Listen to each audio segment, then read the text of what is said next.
I learned something new yesterday that I didn't think I'd ever hear come out of someone's mouth. So Okay. that was fun. I'll share this with you guys. So apparently, you can resuscitate somebody to the new song Texas Hold'em, which is very strange. I didn't know that you could You do talking that. about like CPR? Uh-huh. Okay. Yeah. And then the other one would be, oh God, I can't remember what it is. But either way, I didn't hear, just anybody with no context said, hey, do you know that you could give CPR with the Texas Hold'em? I was like, That's no, good to know, I guess. Thanks, I guess. Okay, thanks. Nick Keyser out here trying to save one life at a time. Exactly. I like it. Joe, I thought you wouldn't be well off this morning. I don't know how you're doing this so good this morning. Well, you said 2 words so far, so I don't know. What am I doing so good, Nick?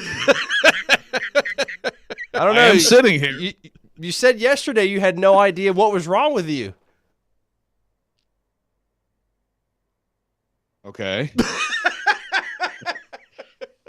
Yeah, I still really don't.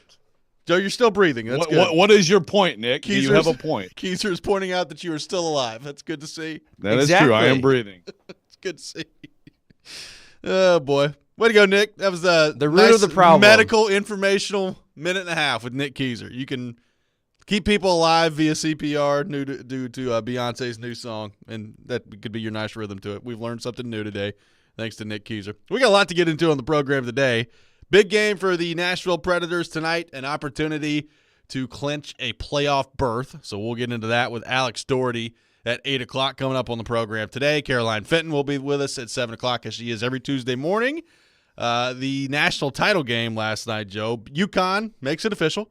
Back-to-back national titles for them, and pretty clearly the best team all year long in college basketball. Definitely the best team all year long in the tournament. They were dominant the whole way through. They win 75-60 last night against Purdue, and what an accomplishment for that program. Back-to-back national titles. They're 37-3 this year. Played great again last night in the title game, and Hurley getting all sorts of attention from his fan base, from Kentucky's fan base, from everybody. But just what a job done by UConn this year. They were a lot of fun to watch during the tournament. Yeah, the clear best team, and look for a while like Purdue. I mean, I guess in some ways it kind of mirrored the women's championship game when you have one dominant player, Big Ten team, and can that dominant player be dominant enough to make up for a pretty clear mismatch in teams? And no, eventually no. UConn is, man, it's amazing. They lose 5 of their top 8 scorers from last year's team, and getting the portal some too. I mean, Cam Spencer from Rutgers was a heck of an ad for that team, and they have pros, coming back from this team. But he is one heck of a coach. There's no doubt that Danny Hurley. Speaking on that point, I mean, Kyle Tucker. Once again, I mean, Charlie Hustle, Kyle Tucker, man, he'll track somebody down. He went out there in Arizona. He tracked down Hurley, and he basically said, "No way." Yeah. The quote was, "No way." On Kentucky. So I think that's pretty clear. It's, and the only real argument for Kentucky to get him would be as you move forward. We know about the SEC and the Big Ten and the football money. Is there a long view there where it's like, well, maybe down the road that makes a big difference. But I mean, the Hurleys are East Coast all the way, and that program has to be considered a blue blood now. Well, there's no question about that, and that's now the third coach that I know of that has come out and said publicly that they're not going with Kentucky. I mean, Nate Oates put out a statement yesterday basically saying he's sticking around at Alabama and to not pay attention to any of the rumors. Jay Wright said on national TV last night that he's not coming out of retirement to coach Kentucky, and now you got Danny Hurley saying that as well. So the 3 of those guys that we talked about a lot yesterday, Joe, and Hurley, Jay Wright. And Jay Wright was to a lesser extent, right? Because he's retired, and that felt unlikely the whole time. But Nate Oates as well. We've got 3 coaches that have already said no to Kentucky. Now, having said that, Joe, look, we've seen coaches say no before, and then all of a sudden they end up at a job. But I don't expect that to happen with any of those 3. Right. Yeah, agree. I mean, the one of those 3 I thought was actually really possible was Nate Oates. So,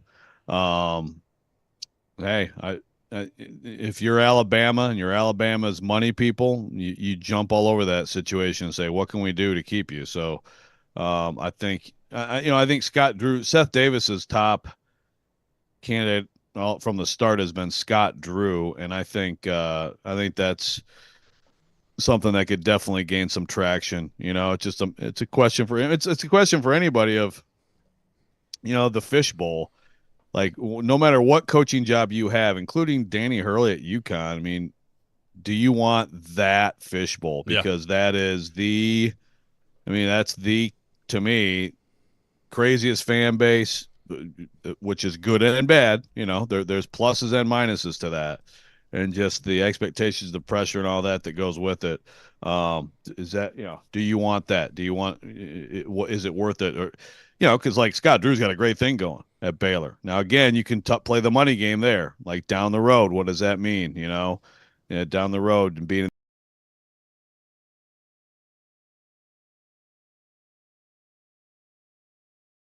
the stat that Robby, that I heard last night that is one of the most mind-boggling stats on UConn. Okay. Yep.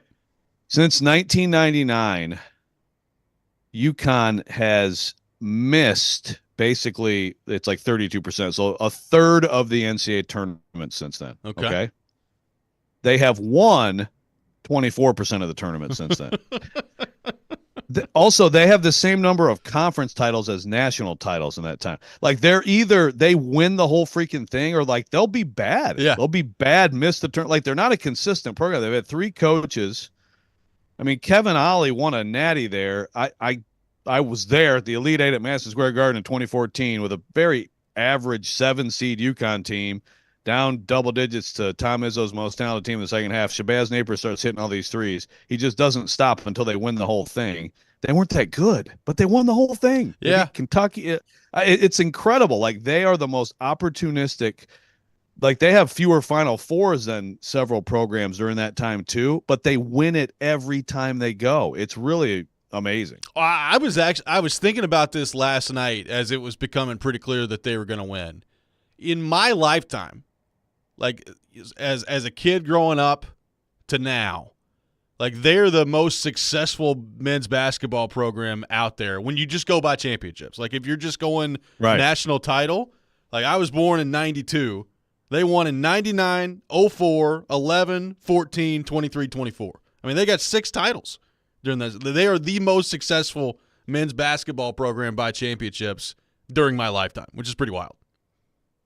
Yeah, exactly. But you still you don't necessarily think of them that way just because there are a lot of years where they're not even a factor. Yeah. Now I think now, I mean, we'll see. I mean, things can change, but I think with Danny Hurley and the way he does things, I mean, I do think that we're going to, we may be, first of all, they could win it all next year too, but maybe that consistency, and they had long years of consistency with Jim Calhoun when they were really good. They actually couldn't even get to the Final Four, but they were really good. So it's really interesting how that turns out. Another thing about Danny Hurley over the weekend that I thought was one of the most interesting things I heard, and I'm paraphrasing, but he was asked about like NIL and all this stuff, and he said basically like, I coach my players harder because of that, because I say, hey guys, you're getting paid well for this, so guess what? Like that so now it's not just your room board scholarship and opportunity, it's also this money, so let's go. And like that's a really interesting way to look at it. I mean, I hadn't thought, because some people think it's like, oh, in this day and age, you have to be real, they're going to transfer or whatever. And he's like, hey, man, you're going to bust your butt if you're here because you're getting paid on top of this. I thought that was really interesting. That's a very interesting approach. Obviously, it appears to be working for him. And look, I think back-to-back national championships, regardless of what sport it is always incredibly impressive. Joe, I think it's more impressive nowadays when you factor in that there is so much roster turnover, there is so much competing money out there from an NIL perspective for talent. Like the fact that they were able to roll through this and win it again in today's era of basketball, like I just don't think we're going to see a lot of that moving forward. I don't think we're going to see a ton of back-to-back championships in football, back-to-back championships in basketball. I think we're going to see less and less in that with just the roster turnover being what it is, I think it's really impressive that he was able to pull this off again, and that program was able to pull this off again. Yeah, yeah, you would think so. I mean, like in football, you can get one of these loaded teams with like a great quarterback who's gonna he's got like a sophomore year, you win it all, and it's like, okay, come back as a junior. I mean, Right. I think it's more likely still in football, but yeah, I agree. Like the last time it was done, Florida brought back the entire team. Right. I mean, the entire team came back. So Friend of the show, and Corey Brewer. that's right. And the only question was basically like, is Noah, Noah or Horford, are they going to the NBA? And when they didn't, there you go. And now it is very different. So I agree. But now the portal, when you're one of those teams, what you can do, because if UConn didn't get in the portal, then they wouldn't have had that team this year. Sure. But then again, I think that's true of Purdue. I mean, Cam Jones is a big part of the reason that they made it. They had to add another perimeter option. Who, by the way, like none of their perimeter players did anything last night. They couldn't even look at a three. I mean, they couldn't even look at a three last night. It was an incredible coaching job by them. But I think you're right. It's going to be more rare. And another thing, the scout for that game was done by Luke Murray, who, I mean, pretty soon I got to think that Bill Murray's kid is going to be a head coach here. Yeah. I would think. I would think so. And I know this, Joe. Tennessee fans very happy to see Purdue not finish the job last night. Tennessee fans really hate them some Purdue basketball right now. Yes, they do. I noticed that. Wes Rucker's still whining about Zach Edey. He and I had a little conversation on Twitter last night too. They did call him for some fouls, by the way. They did. I mean, they called him for some travels, from fouls. So it's good to see. Just saying. I mean, the guy had 37 in it. He looked like he could barely move out there by the second half. He did. 615-737-1025 is our phone number. We'll take your thoughts on the national title game from last night. Coming up next, we had Bruce Feldman on the show yesterday. He offered some interesting thoughts on the wide receivers that are projected to go at the top of this draft, and just some interesting takeaways I had from our conversation with him and from his piece at theathletic.com that we discussed yesterday. We'll get into all that. You're listening to Robby and Rexrode, 102.5, 106.3, The Game.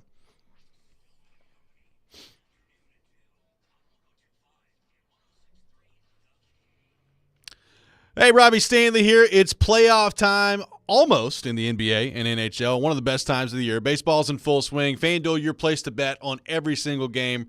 Right now, new customers can get $150 in bonus bets guaranteed. That's $150 win or lose. Preds back in action tonight. They've got a chance to clinch their playoff spot as they take on the Winnipeg Jets.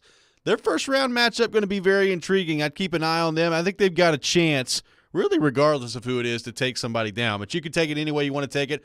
What are you waiting on? Just visit FanDuel.com/Rob and make your first bet an automatic win. FanDuel, America's #1 sportsbook. Must be 21 or older and present in Tennessee. First online real money wager only. $10 first deposit required. Bonus issued is non-withdrawable bonus bets that expire 7 days after receipt. See terms at sportsbook.fanduel.com. Got a gambling problem? Call the Tennessee Red Line at 1-800-889-9789.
Welcome back in. Robby and Rexrode, 102.5, 106.3 The Game. Robbie Stanley, Joe Rexrode, Nick Keyser here with you on this Tuesday morning. Taking your thoughts on our phone and text lines driven by WilsonCountyHyundai.com. 615-737-1025 is our phone number. We had Bruce Feldman from The Athletic on yesterday, and we're going to get to some of his comments that he had on Joe Alt here in just a few minutes because I thought that was really interesting. But, Joe, for those who missed it, he came out with a piece at The Athletic that's basically a mock draft, but it's a mock draft where he is talking to sources both in the NFL and in college football that have really been involved with some of these players, that have game planned against some of these players, that have certainly scouted and watched film on these players and basically gotten their perspective on what they bring to the table, their attributes, how they project in the NFL, all those sorts of things. And the receiver part of this, I think, continues to be really interesting because Feldman was talking about it yesterday.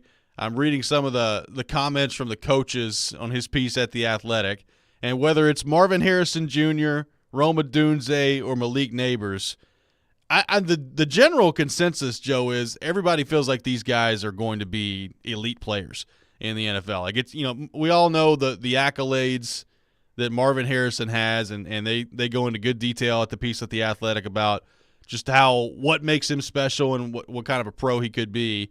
I'm looking at comments from about a Dunze, and it says, quote, "He's as good as we faced in 2 decades as a college coach.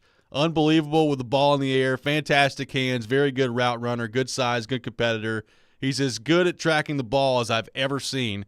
At 50-50 ball, he had to have been 85% or better on those." Go down to Neighbors. They're talking about his explosiveness. He's elite away from the ball, or elite with the ball in his hands, all those things. Like, it feels like these are 3 guys, Joe, that any other year where unless it was, Jamar Chase or whatever the case may be, these guys would probably be the number 1 receiver in each of these drafts. And now you've got 3 of them in this draft. And it feels like everybody expects all 3 of these guys to be absolute studs at the NFL level, which I will say continues to make me, as just an observer wondering what the Titans are going to do in this thing, very intrigued by all 3 of these options if one of them has to be there at number 7.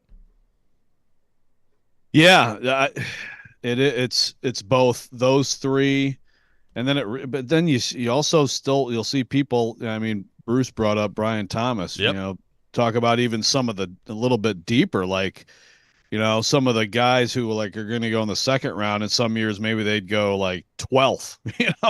So it is from a receiver perspective, it's a crazy draft, and it's one of those things where it's like, if you got into the situation of a choice, how does that compare to Joe Alt, or your need for a left tackle, your evaluation of him. Let's just take him, and your just like how the quality of the players compare. Because it does seem like a clear top tier where, like you said, any of those guys would be a 1 in a lot of years, would be the clear best. And, I don't know that that's necessarily true of Alt. I think he's mostly considered OT1, but across the board, there are some analysts out there who don't have him as OT1, so, but now you're comparing positions and you're still also thinking about need. So it's one of those things where if one of them is there for the Titans, is that guy too good to pass up, no matter what else might be looking at them? Yeah, because think about that. Everybody knows you need a left tackle, and you're going to have to find one somehow, whether that's at number 7 overall, which is the most likely route, or later in the draft in the 2nd round. We all know that. You've got to find a left tackle. But if you're Rand Carthon and you're Brian Callahan and you're sifting through the tape here, which they've been doing heading up to the draft process, and you're like, good Lord. Roma Dunze is going to be a 10-year All-Pro in the NFL, and he's somebody that you can build your offense around. Isn't that really intriguing to you, especially if for a guy like Brian Callahan, who's coming from the place he's coming from, knows how valuable those type of wide receivers are? I have to think there's a strong consideration there to take one of those guys. And even if you look at it and you say, you know what, we might have to find our starting left tackle in the second round, and we certainly don't feel as good about that as we would feel with Joe Alt. But when we line up the two players and let's say 4 quarterbacks go in front of them, you've got one of these receivers and you got Joe Alt sitting there at number 7, and you feel like a Dunze, and I'm just throwing his name out there. It could be Neighbors, whatever. But a Dunze you feel like is better than Joe Alt is. Like I think you got to take him, and that's probably like when you do that. I'm not going to say it's going to be unpopular, Joe, because I think among Titans fans, anytime you take a wide receiver over an offensive lineman, I think there's a natural excitement level that kicks in. I do think if that happens, a lot of people the first reaction is going to be, well, who in the heck is blocking for Will Levis, which I understand. But Right. I don't think you can just base your entire decision on, well, we have to have a left tackle, and even though we feel like Roma Dunze is going to be a better player than Joe Alt, we got to take Joe Alt. I don't think that's the way to go. Yeah. I mean, I think it's like it comes down to like how close would they be, because need can't just be completely dismissed. And then it's so many things. It's also then, okay, fine, but Dunze is too good. And when it comes down to it, you hope as an NFL team that you don't have too many opportunities in the top 10, in the top 7. You hope you have very few opportunities. But when you do have those opportunities, like you really do have to say, okay, who's the great player? Like who is going to be, someone that is most likely to like be in Pro Bowls and to be, making a huge difference individually for this team. Who's the best player, So that's that opportunity that you hope is rare. You have to do it. But also, if you're the Titans and you're thinking about preserving your quarterback and giving your young quarterback a chance and everything, you also then have to say, okay, so then what is then how does the left tackle get acquired? So who is it, and can we get that guy? That's what you have to say if you're the Titans. Yeah. You have to. You can't just. To me, I don't think you can just say, best player, do it. Like you also have to think, okay, glaring need still unfilled. Then so how does that glaring need can it get filled well enough? Is there someone at 38 or someone maybe you can move up from 38 a bit to get that you actually feel like could also be a long-term really good answer at left tackle? I mean, that has to be part of the question. Can Traylon Burks play left tackle? Just put him out there. Yeah, I've seen him deliver some good blocks. Yes, he's got some good size. Zach in Nashville on the text line says, I think all these top guys are separated by thin margins on NFL team boards, including Olu and Latham as top guys. People need to understand that draft nerd boards are rarely the same as NFL team boards, which is a good point by our friend Zach in Nashville about football and other F words. Yeah. Well, I think, yeah, so when he says all these guys, he's talking about tackles, I assume, or just guys in general? I think guys in general. Yeah. Yeah, I mean, well, yeah, sure. I mean, that's the thing, though. I do, and like with the Feldman thing, there's limitations on any of this, right? I mean, first of all, like, there could be a completely unanimous evaluation from every angle you could look at it. People who sit there and watch film all day, coaches, GMs, these college coaches. I love that Feldman gets that angle of it. Yes. I think that's a really good. But then there's going to be some unanimous evaluations, and they're going to be dead wrong because whatever the case is, his system doesn't fit. Guy, doesn't do what he's supposed to do off the field. I mean, like, we don't know. But it does seem like on the college side of this, that's where it's interesting and it's a little different.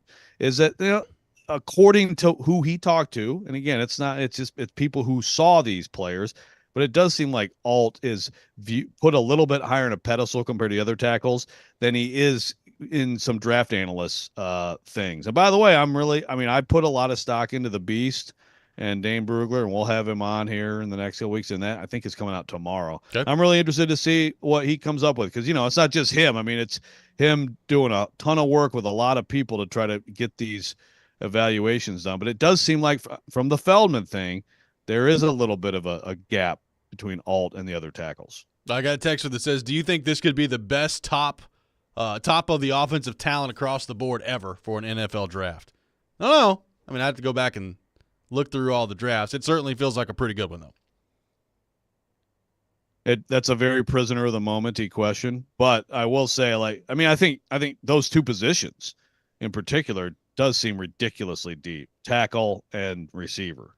Yeah, I don't know about quarterback. I think we've had better quarterback years. I understand Caleb Williams. It's funny because now it's like Drake May. Some people think he's going fourth, and some people a year ago it was like, ooh, which one will be number one overall? But it's pretty good though. It is pretty good. Joe Milton maybe in the 5th or 6th round. Who knows? Could be a really good draft. Offensive talent could be off the board.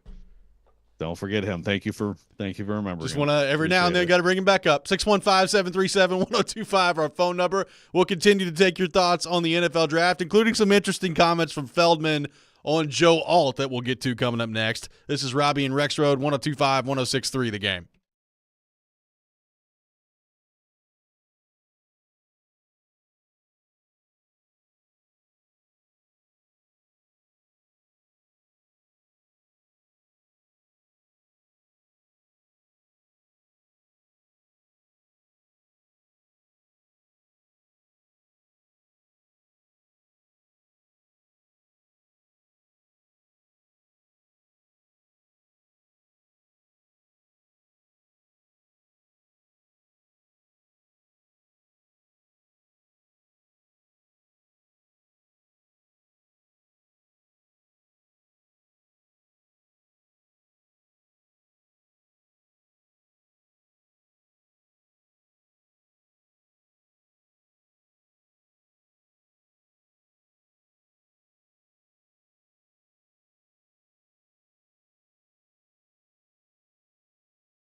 Chase and Big Joe have your chance to qualify to win a pair of tickets in the Eurostone Club to see Jeff Dunham this Sunday at Bridgestone Arena. This contest brought to you by Green Trees Company, a family-owned cannabis company and dispensary providing high-quality legal THC products for anyone seeking medicine, relief, or wellness, located in Hendersonville and a new location in West Nashville, and available online at greentreescompany.com. Tune in today between 9 and 11 for your chance to qualify to win. Welcome back in, Robby and Rexrode, 102.5, 106.3 The Game.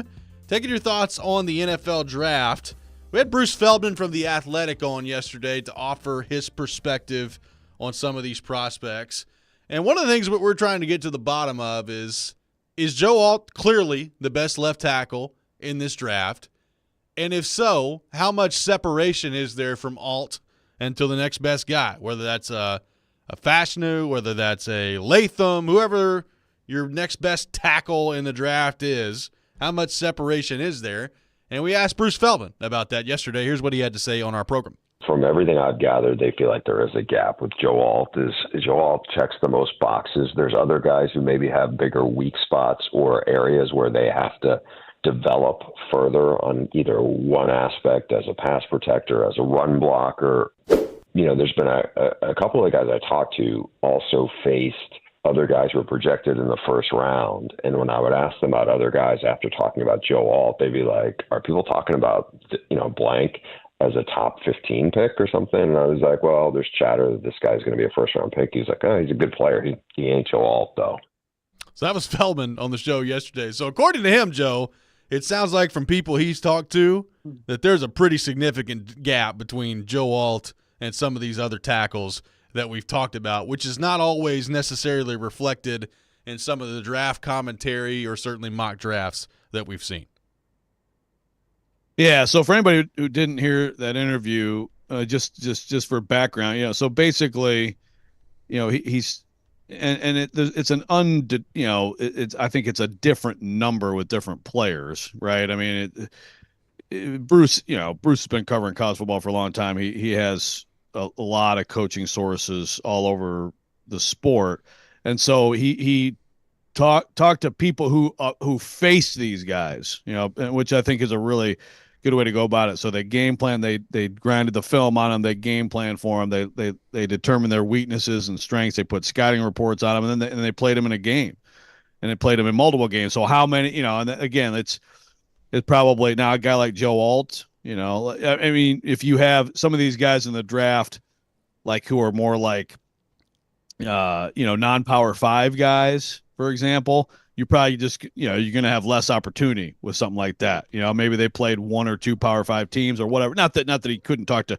coaches from other leagues, but, I mean, typically I think if you play in a bigger league, or if you're Notre Dame and you play against a lot of really good teams, you have a lot of opportunity for coaches who can weigh in on this. But I think it's just a different perspective than just watching film of someone as a draft analyst. Yes. Or even, even really different than like a personnel person watching film, because there is a difference between, okay, how good is this player? How would he fit what we do versus, okay, how do we beat this player? So anyway, I found those comments definitely interesting. And it does, I mean, you just look at everything with him, the athleticism, the size, 6'9", 321, even I don't put a ton of stock in this, but, the heritage of his dad was a great tackle in the NFL, basically like been born into like this, life. And there just isn't much that I've seen that's like a knock on him. Whereas like Olu, for example, Fashanu, read the comments on him and Bruce's story, and it's kind of consistent. And even like I heard Trevor Maddich say similar things on Jared's show. It's like the anchoring, the athleticism, all that's there, but the anchoring against like speed to power rushers is a concern. And he struggled with the guy from Ohio State. And it's like, man, like that to me is concerning, because like, talk about athletic traits. I can think of a tackle who has fantastic athletic traits, who just got overpowered constantly. His name was Andre Dillard.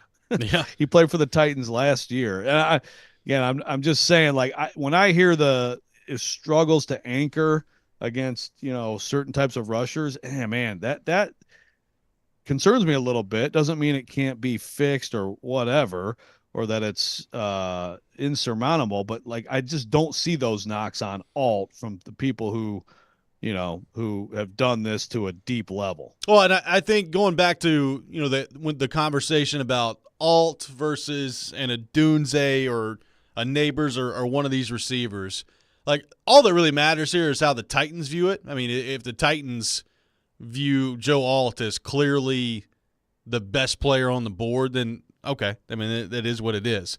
I think when it becomes really interesting is, do they view one of these receivers as significantly better than Joe Alt?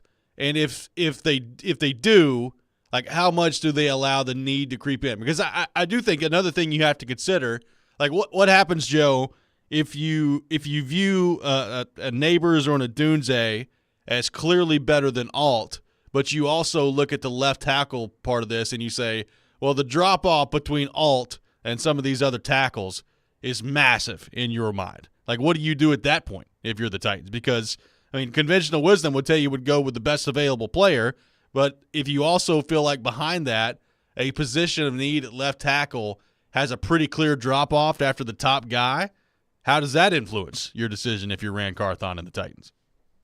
Right. So Brian Callahan at the Combine says, all things being equal, touchdown makers. Correct. Okay. But all things, there's a lot of things that have to be equal, and that has to be part of the discussion. You have to come out of this draft. You're the Titans. We've seen what they've done in free agency. They haven't addressed left tackle because they're going to do it in the draft. So one of the things that you're leaving this draft with is someone that you intend to start at left tackle, I think. I mean, if it doesn't work out for whatever reason, then they can throw Nicholas Petit-Frere over there and say that was the plan all along. But I have a hard time buying that. I mean, I think that the plan is to get your left tackle. So it's the gap, but also, Robbie, then it's like, so there's a gap, whatever the gap is, but then also like, okay, now you're going several names down too. Right. There's going to be a run on tackles. So what do you think of Patrick Paul? I mean, that, the guys you can get there. And, again, you could always try to move up from 38, get back into the first round or something. But if anything, I think the Titans should be preferring to move down somewhere in this thing and get more picks. I agree. I mean, Trevor on the text line says, if there happens to be a receiver who falls to the Titans at 7 and that's their pick, would it be worth it to them to do what the Texans did last year and then trade up and go get their guy at tackle? So basically trade their second round or what else, get back up in the first round and go get the tackle too. Like, I mean, I guess if you love a guy, then you could do that, but then you're talking about trading away a second round pick. You already don't have a third. Like, to me, if the Titans are going to be trading, it needs to be back and acquiring more picks. I mean, it's going to be a tough sell for me to really move up at any point in this draft of significance. Like, if you want to move up in the 6th round, then knock yourself out. But up high in the draft, it's going to be a tough sell. Yeah, look. There's always the threat of the Chargers here, and I know there's another. Someone from the Chargers was gushing about offensive linemen the other day, so they love some offensive linemen out there. Yeah, they're definitely saying that. Yep.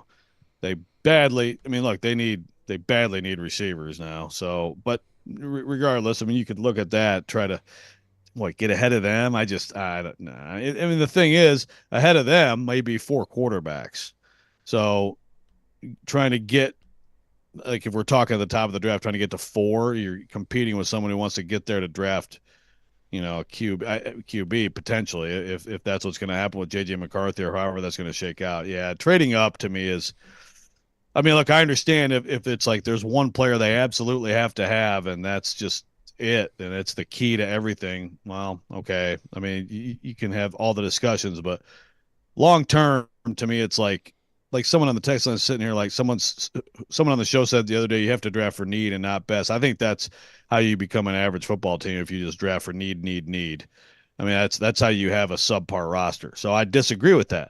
I mean, you have to go with the best players you can get, and I think if you're the Titans, you also have to have as many picks as you can possibly have. 615-737-1025, our phone number. More of your thoughts on the NFL draft coming up next, including A very interesting text on the text line that we'll get to as well. You're listening to Robby and Rexrode, 102.5, 106.3, The Game.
Welcome back in, Robby and Rexrode, 102.5, 106.3 The Game. Taking your thoughts on the Titans in the NFL Draft, 615-737-1025.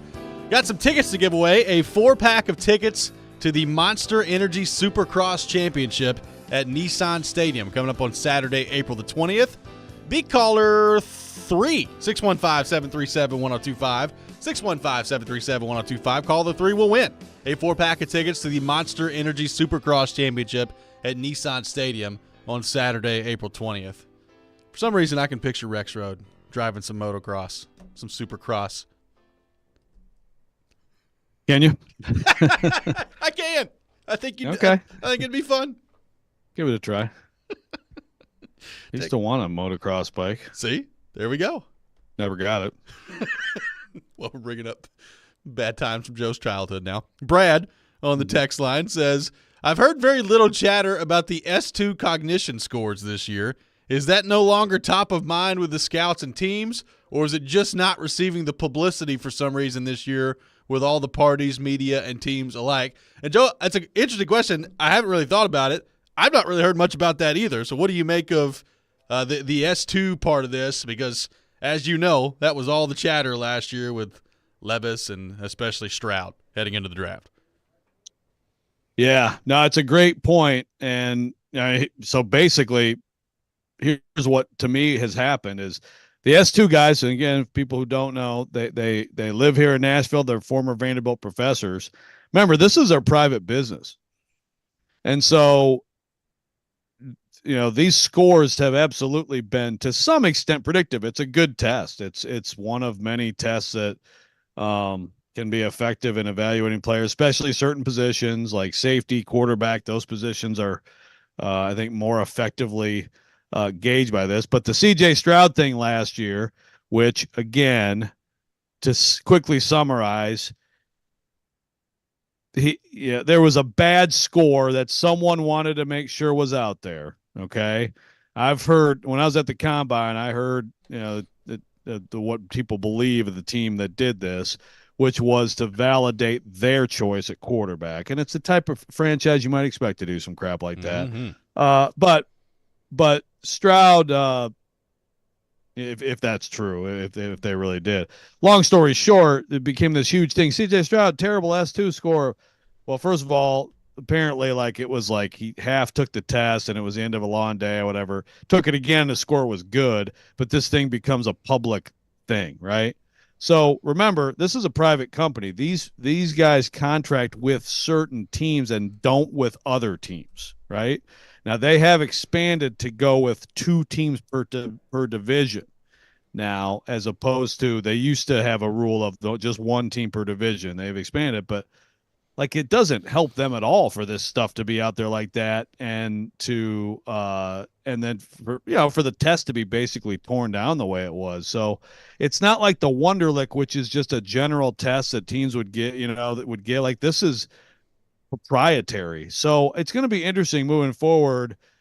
Like, if they are, I think they would rather suppress it, right? Like, they have business, they have these teams paying them to evaluate them, and they're trying to give these teams who pay them an edge with these scores. And the teams who pay them, I think, believe there's value in this. But then if it's going to get out there, that means all the other teams have access to at least the scores, right? So it's a really interesting situation with S2 and where that's going to go. But again, it's not just like some test at the combine. And then, I mean, this is a private company, and that, they're into youth sports. Are probably most effective assessing hitting skills. If you look at correlation to success, cognitive, distraction controlled. I mean, I could go on and bore the heck out of you. It's probably most effective with in baseball, but it has been effective in football. And it's a great point. I was wondering how it was going to go this year. It's been quiet. Is it going to? Because I think they'd rather it stay quiet and keep it to their clients and say, here you go. Here's all this information that you have that the Tennessee Titans don't have, because it's the Colts and I think it's the Colts and the Texans, right? I think in the AFC South. And they tried to partner with the Titans back when John Robinson was GM, and he didn't want to do it. D. Hayes from Nashville on the text line says, what if only 2 quarterbacks are taken before the Titans and the 3 receivers are gone at that point? I mean, you would hope that Joe Alt is still on the board. I have a hard time believing that only 2 quarterbacks would be gone.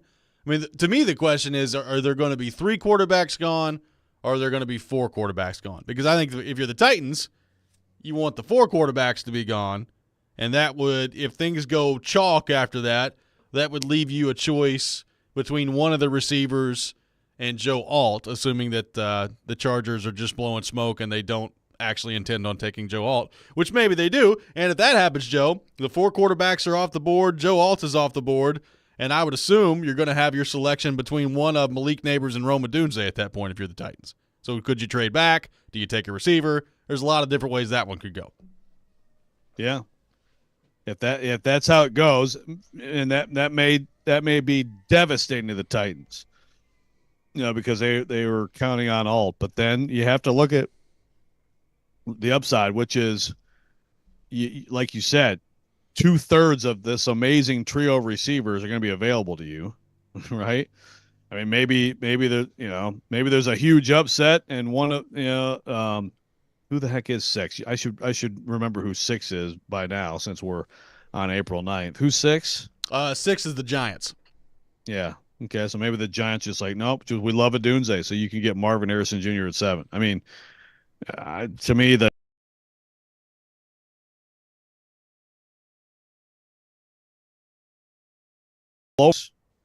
talk to us. That could get really interesting. Yeah. I mean, again, I'm still a big fan of, if you can get a great player in the draft, there's a finite number of them. So, boy, be tough to pass that up. But then again, this roster needs a lot of work, and they need more picks. Skyler on the text line says, I'll literally cry if the Titans don't get Joe Alt at number 7 overall. I may stroke out if they take somebody else overall. If somebody takes him before 7, then that's understandable. Well, we hope that doesn't happen, Skyler. Just take care of yourself. Out. Don't cry either. It's all going to be okay. But I understand, like, it does feel like in some ways, Joe, there's a lot of trying to manufacture different scenarios that's going on with the Titans. I'm guilty of that too, because I don't want the draft to just be as boring as, well, there's an offensive lineman there, take him at number 7. But that may ultimately be the smartest way to go, and what the Titans are banking on is for Alt to be there at 7, Alt to be their pick, and then you feel good about left tackle at that point.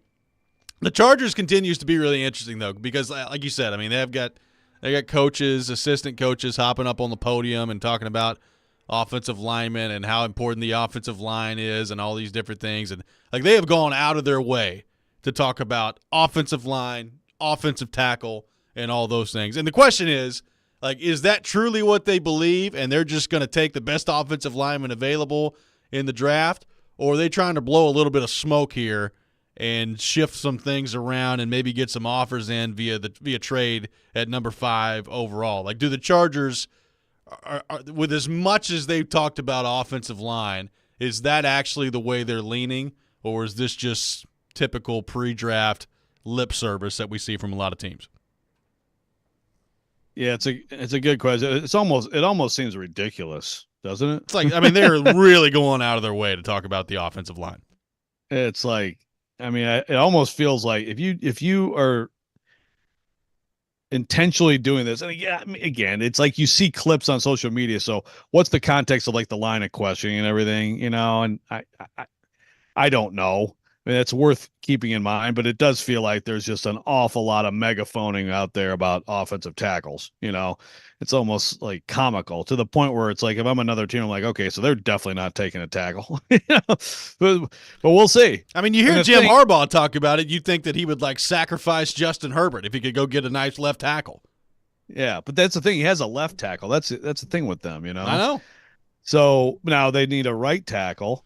But that also makes me think, they'd probably love, like, maybe moving down, taking Latham, right, and getting a Latham or somebody like that. Yeah, exactly, right. So, I mean, look, there's no doubt that Harbaugh, I mean, he just won a national championship in Michigan with like more than anything. And McCarthy is really good. Don't get me wrong, and they had a great D, but like with just an overpowering offensive line. I mean, and that's what he built there. And some people question it. Once you finally got a good quarterback in, all of a sudden it all worked, along with just an all-around great team. But it was the centerpiece of that team was the offensive line. So he's not BSing on his beliefs in football, right? I mean, and even like how much did they run the ball? Think about like the Niners back in the day, and obviously it was Colin Kaepernick with the QB run game and the read option stuff. But Gore, I mean, they power football, absolute believer, Bo Schembechler disciple. So that's not BS, but yeah, it does feel a little bit much for them. So I'd be really surprised if they took a guy who I think is a left tackle at 5. When they have a left tackle, they need a right tackle. Coming up next, we'll be joined by Caroline Fenton. We'll get her thoughts on the pre-draft process, the buzz for the Titans heading into the draft. More on that coming up next. You're listening to Robby and Rexrode, 102.5, 106.3 The Game.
Hour number 2, Robby and Rexrode, 102.5, 106.3 The Game. Robby Stanley, Joe Rexrode, Nick Keyser here with you on this Tuesday morning.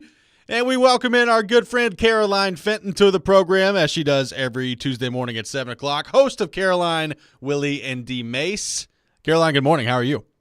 Good morning. Doing great. Happy to be with y'all. Happy to have you with us. We're discussing the NFL draft.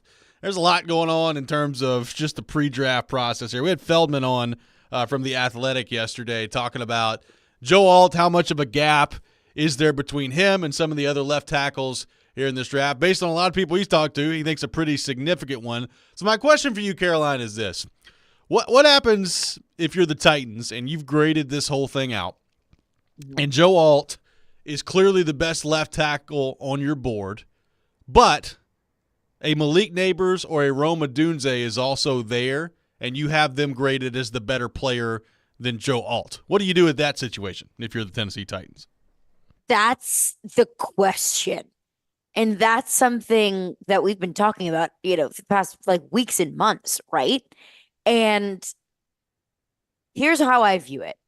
Do you have Joe Alt as your 5th best player and Malik Neighbors as your 4th best player? It's just the difference is inches. That is a razor thin margin, and you view them both as a toss-up, pretty much.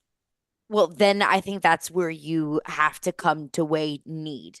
That's where you have to think, okay, if we take Malik Neighbors, because we view him as, our franchise wide receiver, what's the path to our left tackle?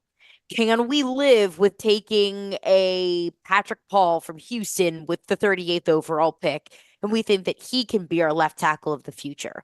If that's the case, if you view a path to your franchise left tackle, and you view that if you can wait on the left tackle and Bill Callahan can coach him up to be just as good as how you might view Joe Alt or Olaf Fashanu or J.C. Latham, then I think that you can feel comfortable taking the receiver. Because let's go back to what Brian Callahan said. If all things are equal, I'll take the elite touchdown scorer over the elite non-touchdown scorer. But that's also considering all things are equal. Right. Assuming that all things are equal. There's no guarantee that all things are equal. I almost feel like the Titans are in a position where they have to take the left tackle. And I don't like being in that position, because I think when you start to pick for need, especially with the 7th overall pick, especially with the first round, in your first round, you put yourself in a position where you're leaving talent on the board. You put yourself in a position where the Titans take Corey Davis with the 5th overall pick and leave Patrick Mahomes on the board because you thought that you had your franchise quarterback moving forward.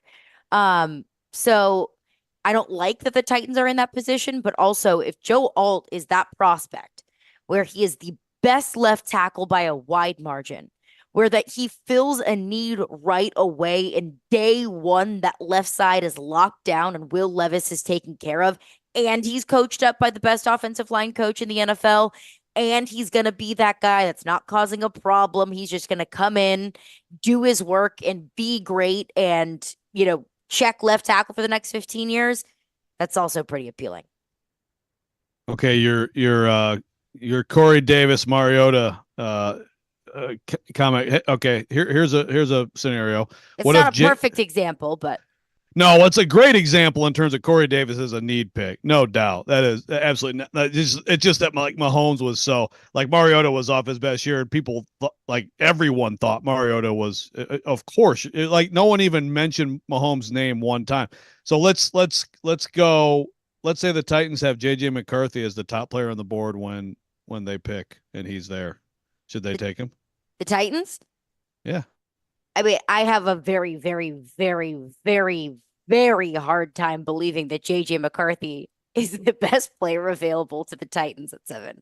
I would agree. Very hard time believing that. So I can't even. If that's the best player on their board, then yeah, I think you have to consider it. But also, I feel like we're living in fairy tale land if that's the case.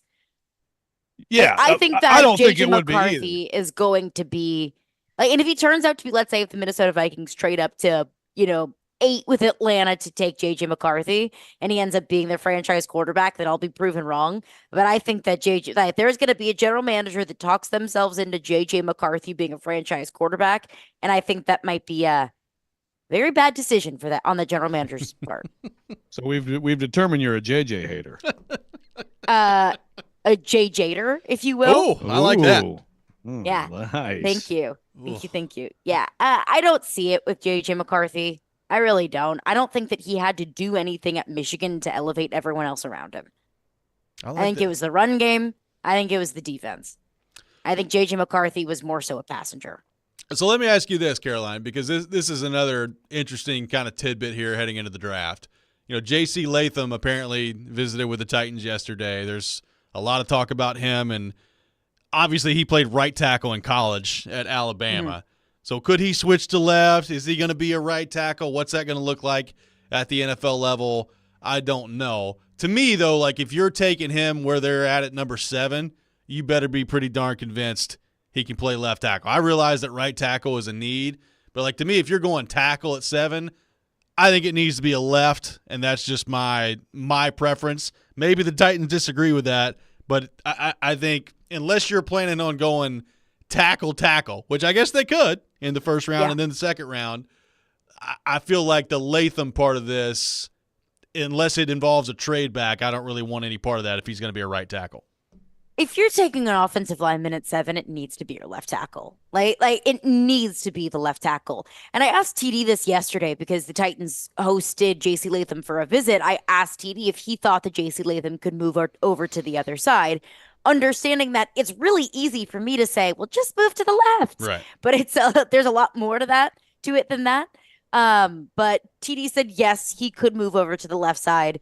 Bill Callahan does have a history of moving college right tackles over to the left side and being, fairly successful in doing so. I'm with you though, Robby, that if, let's say Joe Alt goes off the board at 5 and JC Latham is your best graded offensive lineman at 7, I think that you could afford to trade back a little bit. Also, assuming that you have a trade partner. Right. Assuming that Minnesota at 11 or Denver at 12 would be looking at 7 to trade up to take a quarterback, which is a likely scenario. I would have a hard time stomaching JC Latham at 7 just because I don't think that he is the 7th best prospect in this year's draft. That's where I think we can have more of a conversation of JC Latham and Malik Neighbors both available. I would lean more toward Malik Neighbors because I think that he is more so the 7th best prospect in this draft, more so than JC Latham. But also Ola Fashanu is in the conversation. I asked TD about kind of ranking the left tackles in this year's draft, and he said he feels that there's kind of prospect fatigue with Fashanu, that everyone's been nitpicking his game and just searching for something to say like, oh, this is a negative thing about him. So that would be one that I would at least entertain at 7, but would more so feel comfortable with a trade back, taking a Fashanu or a Latham at 11 or a 12 or so on and so forth.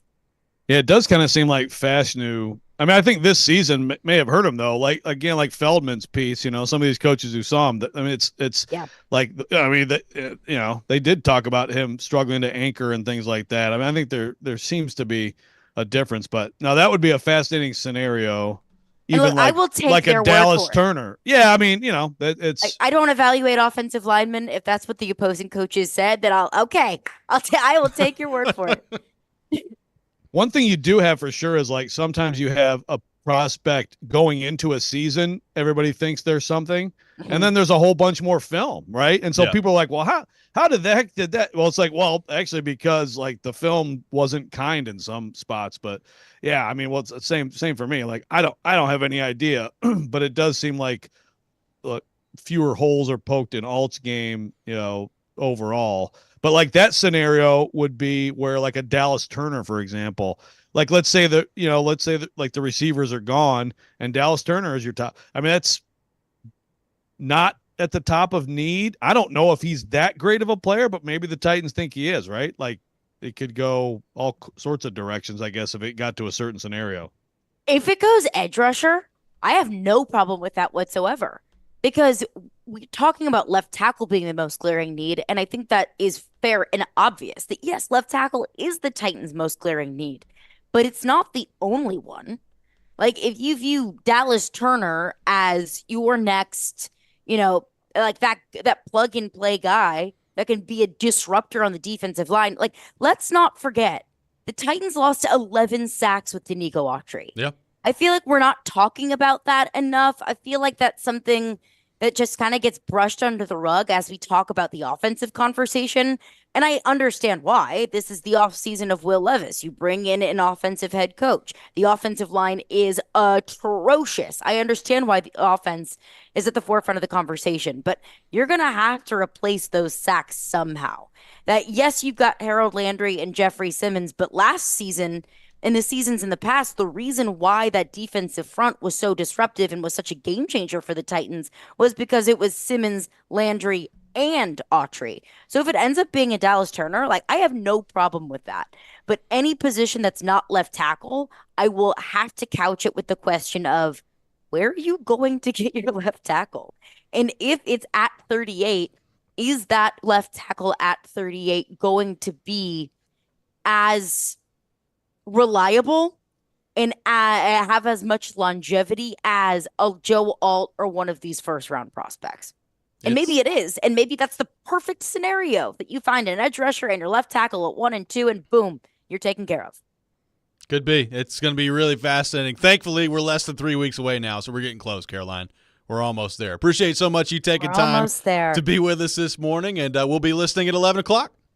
Rajon Rondo to Kentucky? That's some people are saying. Some people are saying. That's what they're saying. That's what Boogie Cousins is saying. Boogie Cousins threw it out there. It's like, okay. See how that goes. Boogie Cousins would not be my athletic director at my university, but Pop-Off King. Cousins, associate head coach. All right. That would be interesting. Not successful, I don't believe, but interesting nonetheless. There's no question about that. We need more drama in men's college basketball. We do. Caroline, thank you very much. Appreciate y'all. Caroline Fenton joins us every Tuesday morning at 7 o'clock. That was a interesting idea floated out there by Boogie Cousins. We'll take your thoughts on the draft, react to what Caroline had to say, 615-737-1025, including a trade scenario that Bruce Feldman brought up yesterday that I think is really interesting to think about, that I don't think a lot of Titans fans are thinking about. We'll get into that coming up next. This is Robby and Rexrode, 102.5, 106.3 The Game.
Score big this spring with Lee Company and the Nashville Predators in the 10K Power Play giveaway. Enter for a chance to win a Kohler home generator or $10,000 towards Lee Company home services.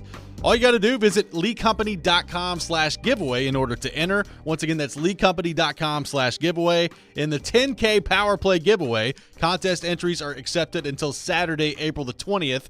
Lee Company, all you need. Welcome back in, Robby and Rexrode. Appreciate Caroline Fenton for being with us in the last segment. We'll have Alex Doherty from the Tennessean going up at 8 o'clock to get into the Predators and a huge game for them tonight. So looking forward to that. Joe, a trade scenario that I think is really interesting here. You know, everybody's going to talk about Minnesota moving up, Denver moving up, maybe Vegas moving up to get in the quarterback sweepstakes.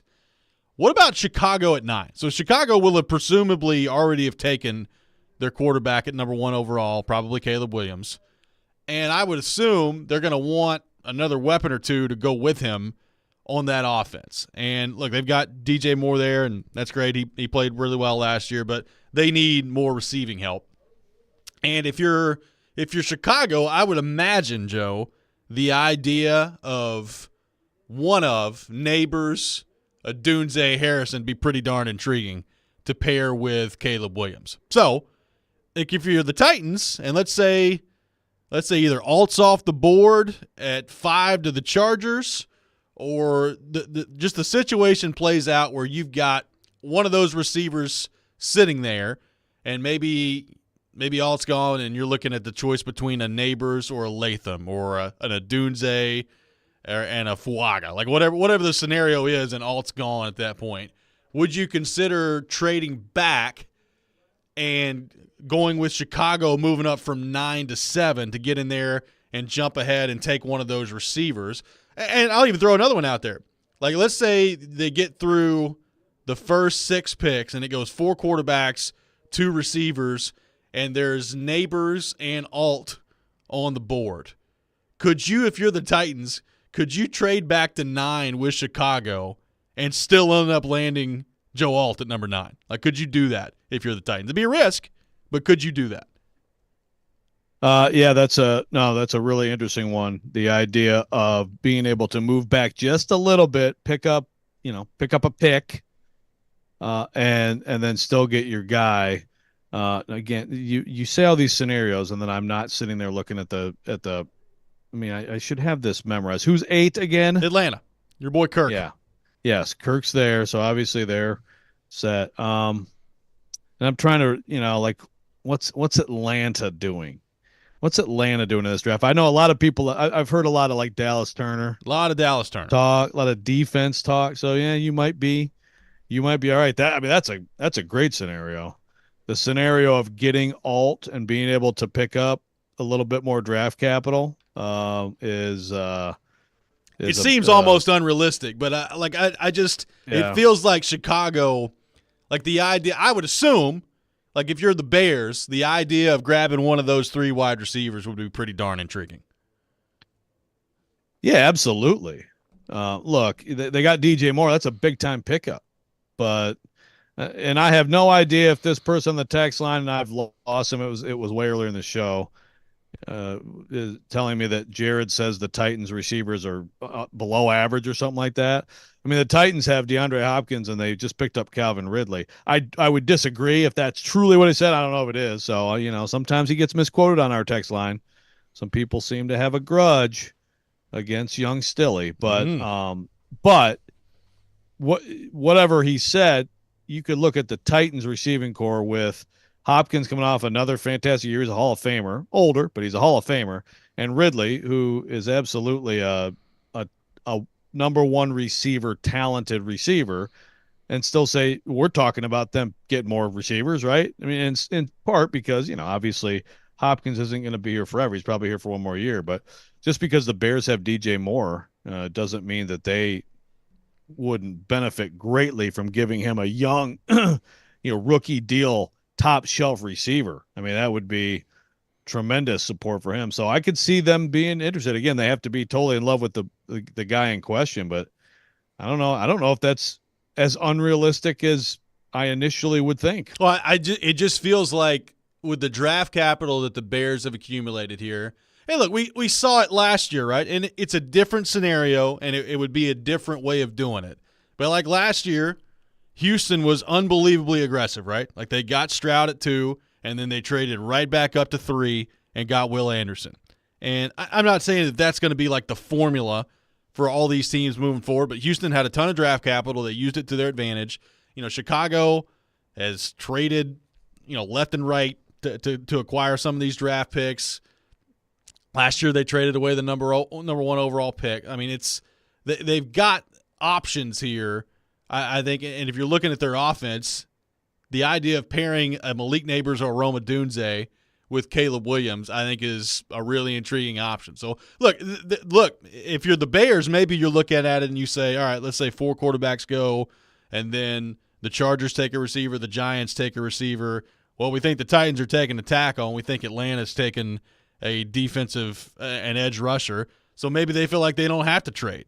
But I just think the idea – I think the possibility of them moving back up from 9 is a very real one in this draft, and I wonder if the Titans can be the team that takes advantage of that. Yeah, that's I guess it's almost like, basically the concern. I mean, you could make the case for, you can make the case for the Falcons to take. So the receiver would be probably a Dunze, right? Probably, although, I mean, Feldman and the people he's talked to, they love a Dunze, and they've got him over Neighbors. Over Neighbors, yeah. But so let's say it's Dunze. You could believe that the Titans might be tempted to take him there.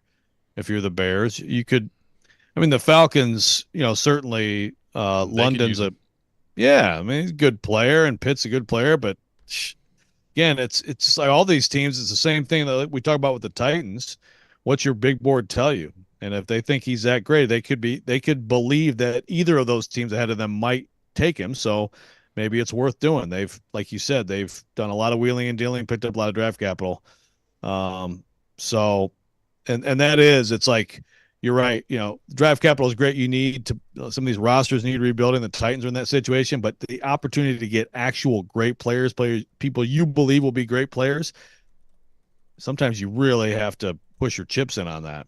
615-737-1025, our phone number, 615-737-1025. More of your thoughts on the NFL draft. We'll also get to the latest in the Kentucky head coaching search as well coming up next. All that ahead, Robby and Rexrode, 102.5, 106.3 The Game.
Welcome back in. Robby and Rexrode, 102.5, 106.3 The Game, brought to you by Chuck McDowell Medical House Calls, Middle Tennessee's best medical care in the comfort and safety of your own home. For more information, go to medicalhousecalls.com. Medical House Calls, where the nearest clinic is your home. We are live from our Busy Bee Plumbing, Heating, and Air Conditioning Game Nashville studios, home of the $99 yearly Beehive membership, where the buzz is always about great service. Robby Stanley, Joe Rexrode, Nick Keyser here with you. We'll have the Rex Rant with Joe Rexrode coming up at 7:45. Alex Doherty from the Tennessean will join us at 8 o'clock. Looking ahead to a big one tonight between the Preds and the Winnipeg Jets. Joe, the text line is abuzz with reacting to Stillman apparently calling the Titans receiving core below average yesterday. Zach in Nashville did circle around and say, as he talked through it, he backed off below average and ended up with them just being average. But he did say that Kirk/Gabe Davis is a Ridley D-Hop, a wash, kind of like the same there with Jacksonville. So he backed off of below average apparently.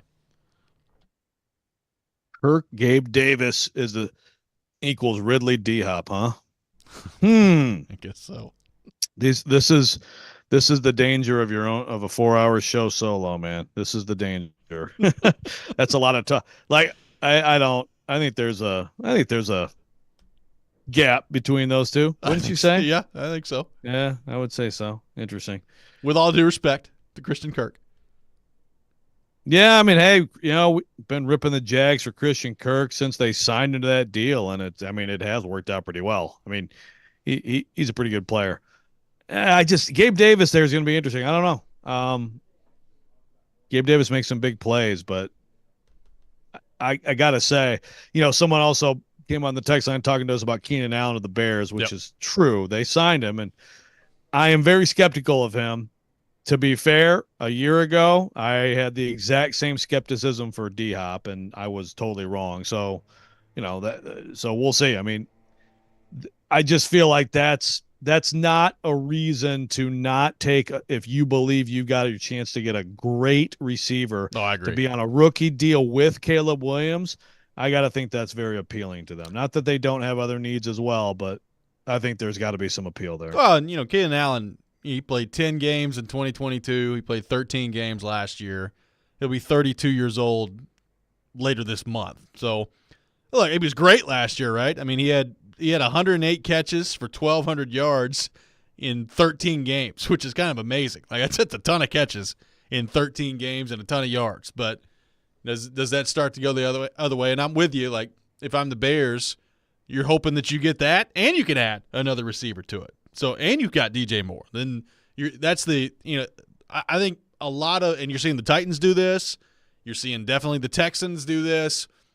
When you've got rookie quarterbacks coming in, I think the mindset, which is why some of the commentary around the Titans this offseason from a national perspective has been so weird. Like, people almost like aghast at, like, why are the Titans making moves? Like, why are they signing Calvin Ridley? Why did they get Tony Pollard? Why are they doing all these things in free agency with Will Levis? They don't know if he's any good or not yet. And it's like, well, that's why you do it. You surround your quarterback with as good of a talent and as good of a roster as you can have, and then it helps you make your decision. Like, to me, if I'm the Bears, I'm trying to put Caleb Williams in the best possible position and then see what you got after that. Yeah, and beyond that, it's just, again, in this league, like, there's no long rebuilding plan. No. It doesn't exist. I mean, you do that and you can just stink for a while if you want, but you got to get good football players.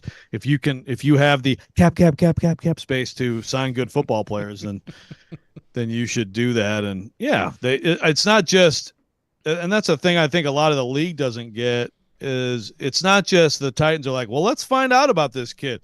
It's that the Titans saw enough last year to think, yeah, he actually could be who we want him to be. It's beyond the.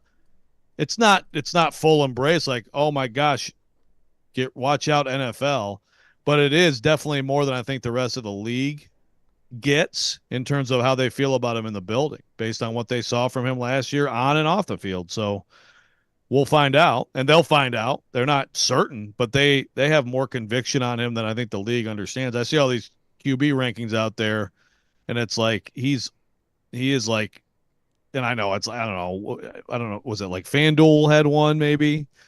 but it was like, he was ranked like 31st or 32nd behind like projected, like Michael Penix ranked ahead of him in some ranking, Yeah. and I mean, it's like, okay, that's just how the league feels. Titans quarterbacks, let me tell you, A they lot of are disrespect. yeah. Did you see the thing with Tannehill? It was like former Miami Dolphins 4,000-yard passer could go to the Bears. I Yeah. don't even know. I don't even know whose report it was, but I saw it on Twitter, and it was like, wow. Do you Just realize he still played in the league? completely erased him going to the AFC Championship game, huh? Yeah, okay. Joey began the show by talking about UConn Purdue. Danny Hurley, obviously, Kentucky fans really want him to be the coach. There's a couple of names they've identified. He said last night, no way to Kyle Tucker that he's going to Kentucky. Nate Oates put out a statement yesterday saying he's staying at Alabama. Jay Wright was asked on the TV broadcast last night if he would be interested in coming out of retirement to coach Kentucky. He said no. So I'm looking at betting odds right now from Bet Online to who's going to be the next men's basketball coach at Kentucky. Scott Drew from Baylor, the favorite, at plus 100. Nate Oates still at number 2 at plus 300. Billy Donovan at plus 600 is number 3. And then Richard Pitino from New Mexico, plus 1,000 at number 4.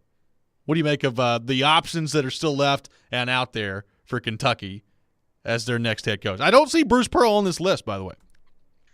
Yeah, that's interesting. I don't know. I mean, I guess if they didn't show interest in Bruce Pearl, I wouldn't be shocked.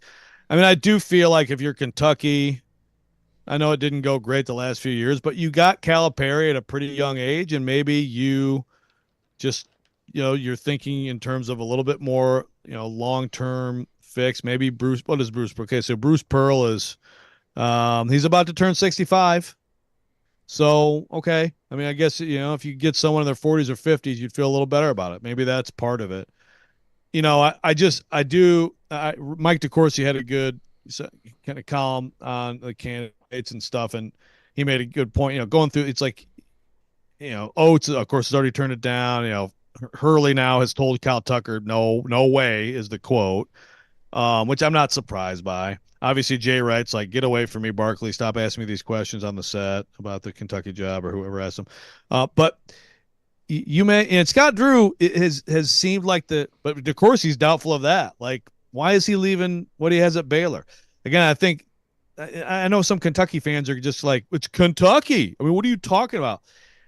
But, some of that doesn't matter as much, and some of the pressure and fishbowl nature of it it isn't offset by the advantages, If you're at a Baylor, again, what is his situation? Do you have a good resources situation? You certainly have a less pressure situation, and maybe you love living in Texas, so what about, Mark Pope is the one that DeCourcy threw out there. Yep. And I think that's a really interesting one, has done very well at BYU. For people who don't remember Mark Pope, I mean, he was a captain, like a really good big for the Rick Pitino 96 Kentucky National Championship team, one of the great teams, for the Kentucky fans who were getting after me about Arkansas being the team of the 90s. Those Kentucky teams that followed that stretch for Arkansas, incredible teams, Antoine Walker and those guys. And he's been really good at BYU. Maybe it's something like that makes more sense. You could always go Pitino, 71 years old. Rick Pitino, plus 2,000 odds to be the coach at Kentucky, tied with Kelvin Sampson, Scott Padgett, and Shaka Smart, also tied at plus 2,000 odds.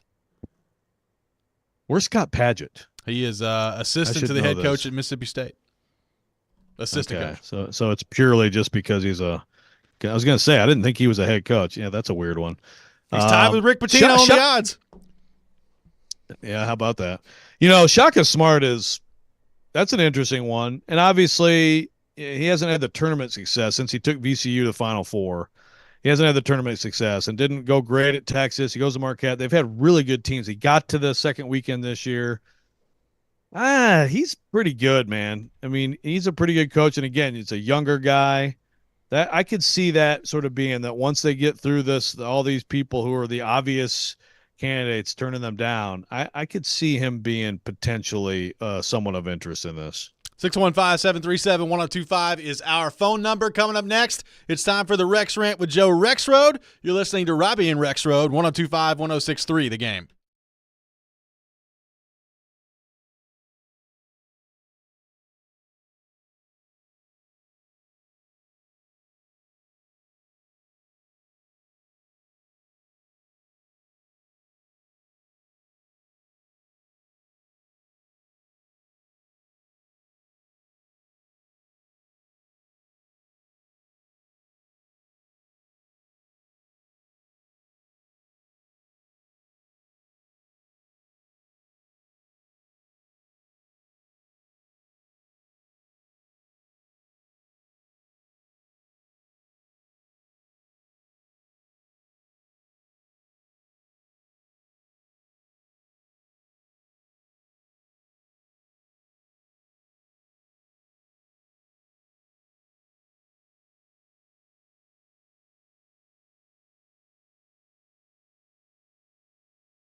Sometimes he wakes up on the wrong side of the bed.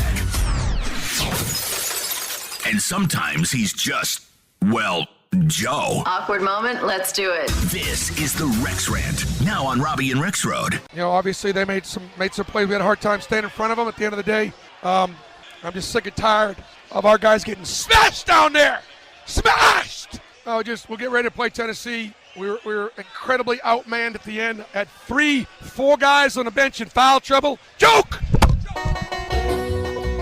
It is that time of the day, time for the Rex Rant with Joe Rexrode. You can check it out every morning here on the program. The beautiful audio clip of Bruce Pearl. Got a lot of Bruce Pearl conversations going on right now, Joe. It's fun stuff. We do. You sent a really nice GIF of Bruce Pearl flexing. Wait, was that when he went to the Lady Vols game? This was at Auburn. This was a more recent one. So he's done this multiple times. Yeah, he loves to take his shirt off and hang around college kids. All right. Apparently so. Yeah. Michelle Perry it's Hurley or bust. I hate to bust the bubble. By the way, we can't call her Michelle Perry anymore. Well, I guess not. We got to see Shirley? what the new. If they get Hurley, Miss she's Shirley? Miss Shirley.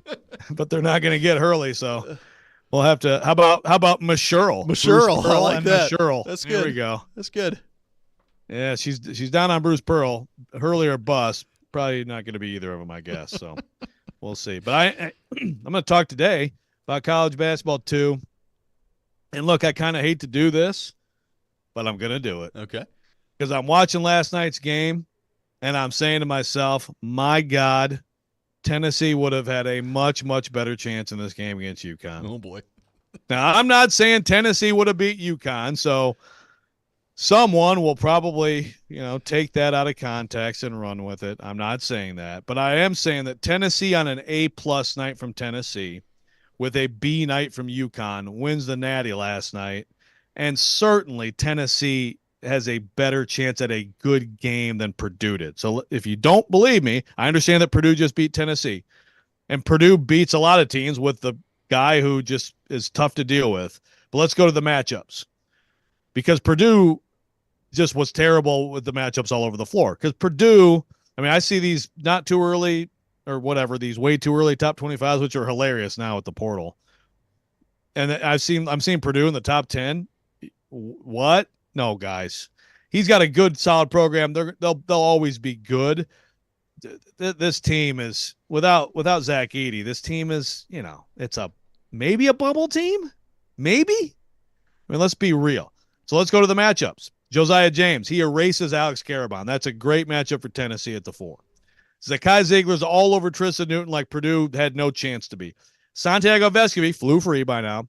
That's a good size matchup for Cam Spencer. But even better than that, Jemai Mashek comes off the bench, and he's all over Spencer. And he's probably all over Newton, and you can throw him on Stephon Castle. You've got defensive matchups on the perimeter that are totally different than what Purdue was doing last night with their drop coverage and just basically had to let the guards have their way. Tennessee is pressuring. Tennessee is all over UConn. I'm very fascinated to see how that works out. And Jordan Gainey off the bench is key too. Mashak plays a ton. One guy from UConn last night, Diarra, played more than 5 minutes off the bench. The Vols have more depth. They have the athleticism to match up at different spots. The big issue, yes, it is at center. Of course, I haven't gotten to that yet, but let's get to that. Donovan Clingan is not Zach Edey. He's not 7'4", 304 with a polished, efficient post game.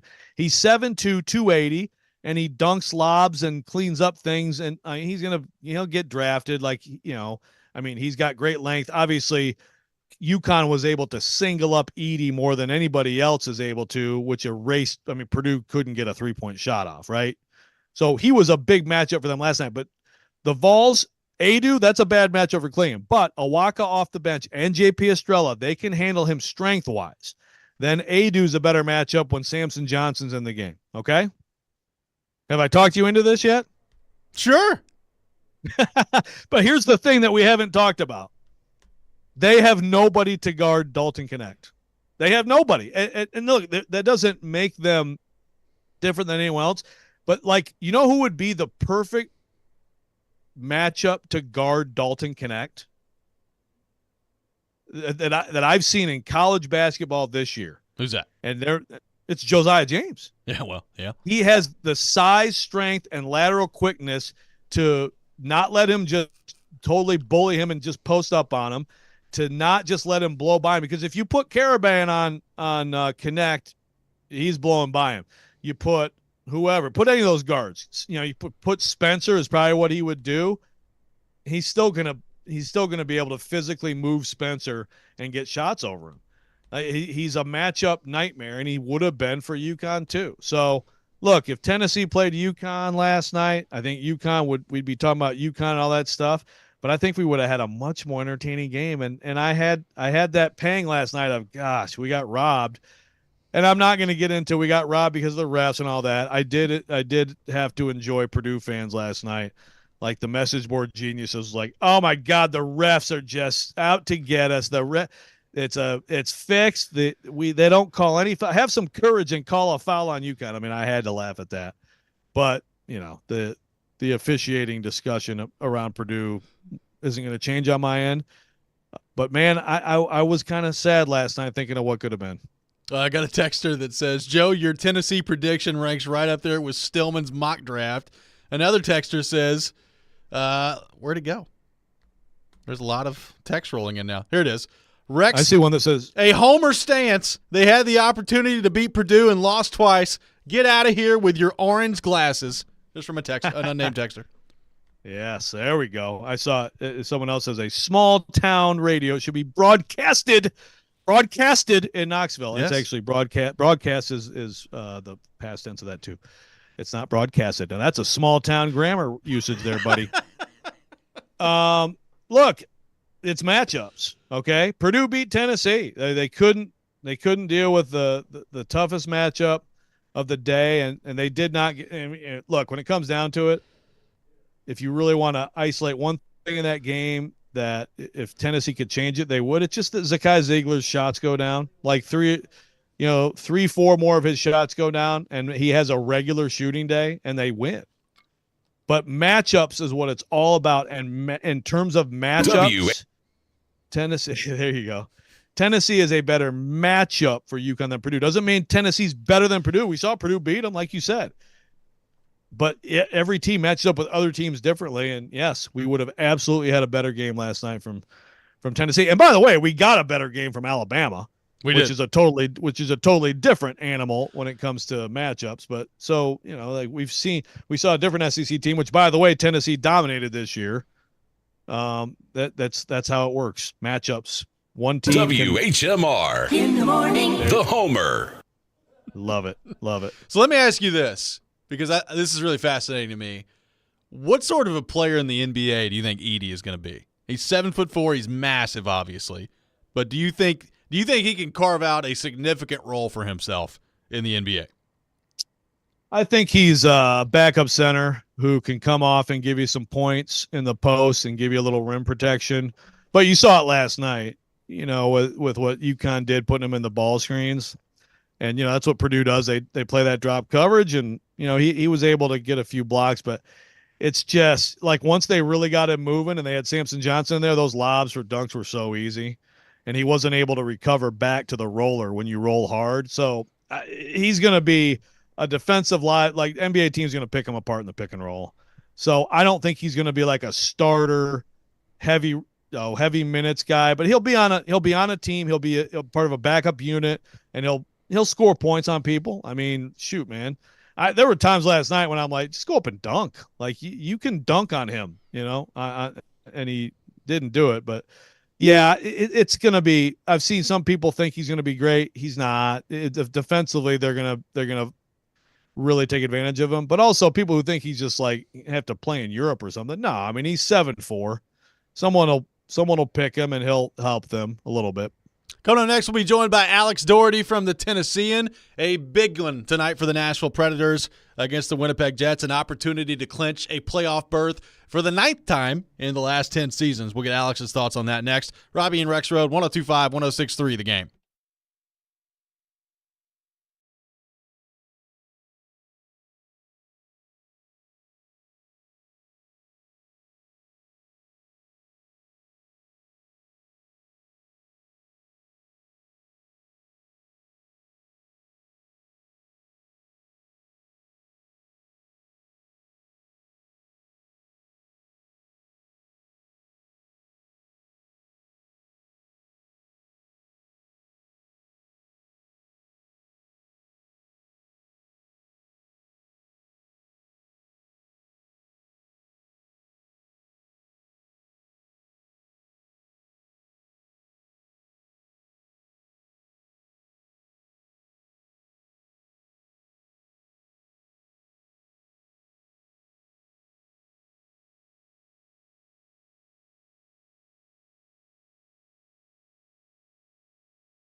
Final hour, Robby and Rexrode, 102.5, 106.3 The Game. Robby Stanley, Joe Rexrode, Nick Keyser here with you. Preds with a big one tonight, an opportunity to clinch a playoff berth for the 9th time in the last 10 seasons. And to help us talk more about that, we go to our 102.5 The Game phone line, driven by WilsonCountyHyundai.com. And welcome in our friend Alex Doherty from the Tennessean, who covers the Preds. Alex, good morning. How are you? I'm doing great. How is everyone over there? We're awesome. Appreciate you taking time to be with us. So, Alex, obviously a huge opportunity tonight to clinch a playoff spot. All you got to do is take this game to overtime, and you've clinched one tonight. Just from watching them play over the last week and a half, 2 weeks here, where do you think their game is right now, and how do you view kind of the way they've played over the weekend with a tough back-to-back set and with the Islanders and the Devils? Two very different games, but you're able to eke one out against the Devils. Yeah, first of all, this is my favorite time of year because for one reason, because you find out who knows how to spell clinch, the correct clinch, on Twitter. You find out who's spelling it the right way with the I instead of the E. But anyways, the very important distinction. It's very important. Yeah, that is you got. Whoa! Hold on. I have to interrupt you. People spell it like clenching your butt cheeks, you're saying? Like, who does that? That's what we're saying. Yes, exactly. I'm just saying that there are you find out, it's like a little Easter egg. You find out who out there is spelling it the wrong way. Oh, I love exactly. Oh, I didn't know that was a thing. All right, carry on. Sorry.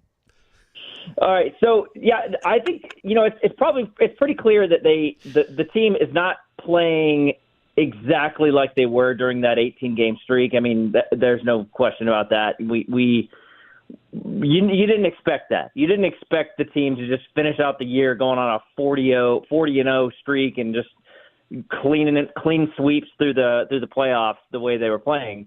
So their shooting percentage kind of cooled off. I mean, that's going to happen. They let in a few more goals than you would have expected over the last few games. Their 5-on-5 game took a little dip, I thought, in the Bruins. I'm sorry, not the Bruins, but the Islanders game and the Blues game. That was pretty much all special teams. So, like the Devils, I think we saw on Sunday, it returned a little bit. I mean, I think they did some good things, but overall, they just had to fight back. In a lot of different ways. So they're not. I wouldn't call them. Maybe they came back down to earth a little bit, against the Avalanche and Coyotes a week or so ago. But then I think they're back to where they need to be, and I think you've seen Brunette switch some things up, trying to make sure that they haven't lost anything entirely. The biggest issue, I think, really, other than just not putting the puck in the net when you need to. I mean, that game against the Islanders where they had 90 shot attempts or whatever.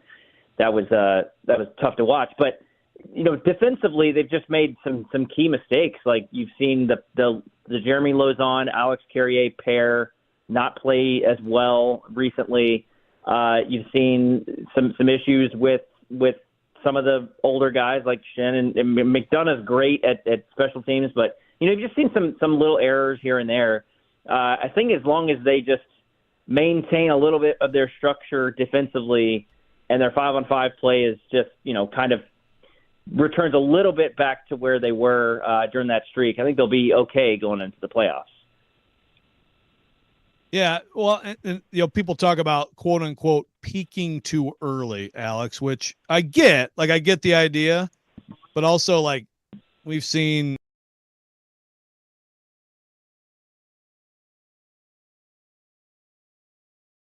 And then all of a sudden turns it on the tournament, or you can find a team that's absolutely streaking like a comet like Dallas is right now, and then all of a sudden, like what the heck happened in the first round, right? But do you like, how important do you think it is this week, because we know they're going to clinch at some point here, that they kind of get as close to that as possible before they actually get into the postseason?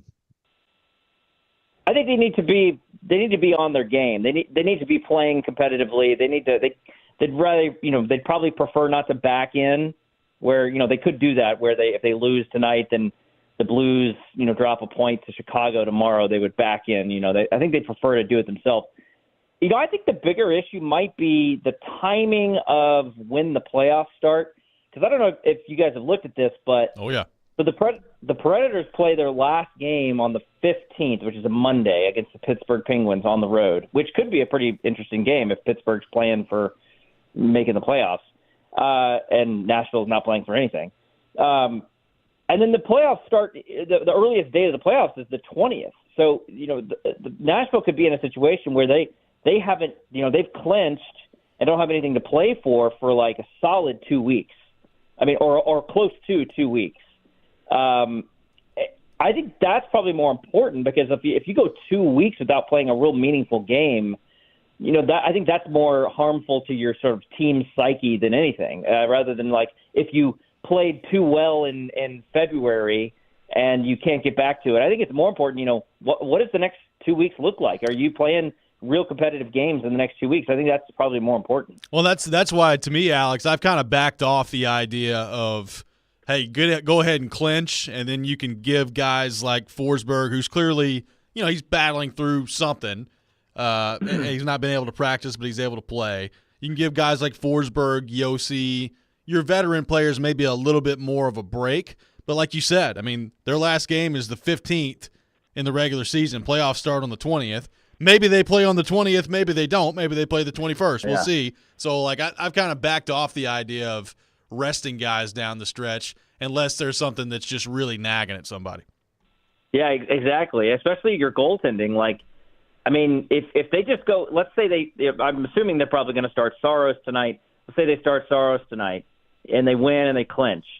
Well, that would mean, probably that means Lankinen's going to get a couple more starts the rest of the way. So Saros might play only like 2 games until their first round game. I mean, it's not like it's going to hurt necessarily. I mean, obviously you want rest, but there's a balance there of how much do you want to be playing competitive hockey down the stretch in order to really get. I mean, this is, people like to talk about the St. Louis Blues of 2019. I mean, that was their whole thing. Like they just basically didn't stop playing competitive hockey from January on. And I think there's something to be said for that. You can say the same thing about Vegas last year. I mean, there's a sort of ramp up effect where you can just kind of get to your game and just go. And I don't think there's anything that, that fans are worried about. I think you're already going to have a tough matchup in the first round. It's going to be hard no matter what. If you played in Vancouver, if you play against Dallas, but it's just a matter of the way that the final schedule of this last 2 weeks really shakes out is kind of strange, and I think that it'll be interesting to see how Andrew Brunette plays that. Yeah. On the point of rest, Alex, is there anybody on this team you feel like, obviously, I guess Forsberg is, it's just going to be an annoyance, and he's Mr. non-practice and whatever, set franchise records, and so who cares about practice? But anybody on this team you can see, and apart from Saros too, who maybe could use some rest, who maybe, has shown some wear and tear here down the stretch? I can't think of anybody. I feel like they have a pretty good sense of when to get people out of the lineup. I mean, I don't know. I don't know the ins and outs of Gustav Nyquist's, injury history. I don't really have a good read on that. But like someone like that, he's 34. He's been playing great all season. Is he going to hit some sort of wall where he's got a nagging thing that's been bothering him all year? Like, that would be fine. I don't think there's any way you're going to get Ryan O'Reilly to rest. I mean, that guy you can't get him off the ice, so he's not going to come out of the game. Maybe Yossi sits a game, but it's not going to be some last game of the year where they call up 8 Milwaukee Admirals to play in Pittsburgh. I think they're going to want these guys to play through these last 4 games. Alex, it'd probably be worth some big time coverage if they brought in more Admiral. Yeah, bring in more. Just saying. That's right. Finally, bring some of those guys in here. Adam, let's get the real team up here. That's right, Alex. Last thing for you here, as you're looking at this one here tonight. I mean, the opportunity of them playing Winnipeg is gone at this point. But I mean, I do think playing well against your division again with an opportunity to clinch. Like if you're able to, it's a big game tonight. We've seen them win some big games over this stretch here. But to do this tonight at home after what we saw 9-2 against Dallas on February the 15th, the run that they've been on since then, what in your mind would clinching a playoff spot tonight mean in terms of the scope for this group, the expectations heading into the year, all those things? Yeah, I think it's pretty important. I think from top down, Barry Trotz, Andrew Burnett, they have made it such an emphasis about playing well at home, and I think just being able to do it at home when you have the opportunity, that's probably the biggest thing. The other thing is I think they want to do it with a win because I'm I was listening to you guys talk about it recently. Like, I'm starting to think that you need to avoid Dallas at all costs. I mean, Dallas is just like such a machine, and if you can finish in the top wild card spot and get Vancouver, even with the travel, I think that's pretty important. It's not like it's still not a great matchup. I mean, obviously Vancouver's got a really good team, but man, if you can do this with wins and just go ahead and solidify that first wild card spot, that's going to be pretty important. Well, Alex, a big game tonight. Appreciate so much you taking time to be with us this morning, and we'll see you at the rink later today. Yeah, hopefully some clinching and not some clinching going on tonight. By the way, playoff berth as well. Berth with an E, not an I. Oh, yeah. They're not giving birth. They've clinched with an E a playoff berth with an I. That's a good one. That's the real – that's the rare one to find. If you can find that one, that's usually on Facebook. Man, that's a whole new world for me. Like, this could be a clencher, depending on like what I have in the media food room. Exactly. Thank you, Joe. We appreciate that. Alex, thanks, buddy. It's that kind of week. All right, take it easy. We'll react to what Alex had to say. A big one for the Preds tonight, an opportunity to clinch a playoff spot with an eye. We'll get into that coming up next. Robby and Rexrode, 102.5, 106.3 The Game.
Preds fans, don't miss tomorrow night's Smashville Live at Brewhouse 100 in Bellevue at 6 o'clock. See your Preds star players up close and personal. A chance for autographs and pictures as well. Tomorrow's guests, Ryan McDonough and Luke Shin. Smashville Live brought to you by the Black Abbey Brewing Company and ESPN Bet Sportsbook. Welcome back in, Robby and Rexrode, 102.5, 106.3 The Game. Also, make sure you tune in today to 93.3 Classic Hits as the Nashville Sounds take on the Memphis Redbirds on the road. Pregame at 6:30, first pitch at 6:45. Coverage also available on the 93.3 Classic Hits app and at 933classichits.com. Sounds Baseball, presented by Twin Peaks, Family Leisure, and Busy Bee Plumbing, Heating, and Air Conditioning. Robbie Stanley, Joe Rexrode, Nick Keyser. Preds with an opportunity tonight to clinch a playoff berth against the Winnipeg Jets. Puck drops 7 o'clock, pregame 6 o'clock. Here on 102.5, 106.3 The Game. Joe, all he needs a point, so if you get overtime tonight, you're in there. So 1 point gained, 1 point lost by the 1 point gained by the Predators, 1 point lost by the Blues moving forward, and you're in. Preds with 4 games left. So it feels like clinching a playoff spot is all but is just a formality at this point. But I do think tonight, like I thought you got a lot of good looks against the Islanders. They blocked a ton of shots against you. You got shut out. I thought impressive resolve from them Sunday on the second half of a back-to-back, trailing 2-1 in the third to come back and win that game. So that was really impressive. I thought that's a good sign for where they're at right now. I do think tonight, with an opportunity against a really good team, I'd like to see them get out of the gate a little quicker than they have recently. I think that has been a little bit of an issue recently in terms of just the way that they've played. And look, I know they scored 30 seconds into the game against St. Louis. They were terrible in the first period in that game overall. So I think getting out of the gate a little bit quicker tonight against a Winnipeg team that, I'm not saying Winnipeg has nothing to play for because, I mean, look, they are – if you win tonight, if you're the Predators, you are only 4 points back of Winnipeg after that, so that's something to keep an eye on. But, I mean, Winnipeg basically knows at this point what their first-round matchup is going to be. Like, it would take a nice collapse by them and an impressive run by the Predators down the stretch here to change the 2-3 matchup between Colorado and them. So I'm interested to see, like, tonight, if you're the Predators, with the urgency that I think you should have in this game, can you get out to a little bit of a better start? Because I think they've been – flat's probably not the right word, but they've struggled a little bit out of the gate to get going, I think, recently. I know you're a big fan of tanking. So how about the Jets tanking out starting tonight so they don't have to play the Avs in the first round? Well, maybe so. Maybe they're looking around and saying, you know what? We love the Dallas Stars. Let's play Dallas. Yeah. Door A and Door B, neither really looked that good. But yeah, I thought what Alex said, it's like you kind of get back to their game. You want to rediscover that. I do like during that streak when all this momentum and attention, it was just, how sometimes those things snowball, positive and negative, they snowball on teams. Were they playing at an impossibly high level to sustain for like a whole playoff series or to sustain, other than when you're just in a total heater like that? Probably to some degree. Yeah. I think so. My only caveat to that is usually when you see things like that happen, where you're getting the results at that level, usually it involves something that's a little bit fluky. And the only thing I go back to is like the numbers were the numbers, right? Like it's one thing for the traditional results to be that way, but everything about the process suggested that that's what they were and that's what they were doing. So, yeah. That's a long time. It's a long time to do that. Like that to me would be the only caveat to that. And the encouraging thing was like it's clear to me that level is in them. And like I think you see sometimes, whether it's hockey or pick your sport, I think you see teams just go on runs and everything falls the right way. And there was some of that during that streak, but the numbers suggested that they pretty much got the results that they deserved. So that's I think the encouraging thing is, like, even getting back close to that level, if your process is right, what is that going to translate to come playoff time? And by the way, I mean, like, the playoff race took another turn last night. Vancouver beat Vegas at home. So Vancouver is at 104 points. Dallas is at 107 points. And Edmonton, who we were talking about yesterday, Joe, they could catch Vancouver for the division. They still can, but that's a big win for Vancouver against Vegas last night, who, by the way, is right behind you in the standings. Yeah, so it's pretty unlikely that Edmonton's gonna change that. I mean, it's pretty set now. I mean, it's pretty set. Other than who the 2-3 matchups are. It'd be very surprising if they're not locked in at this point, right?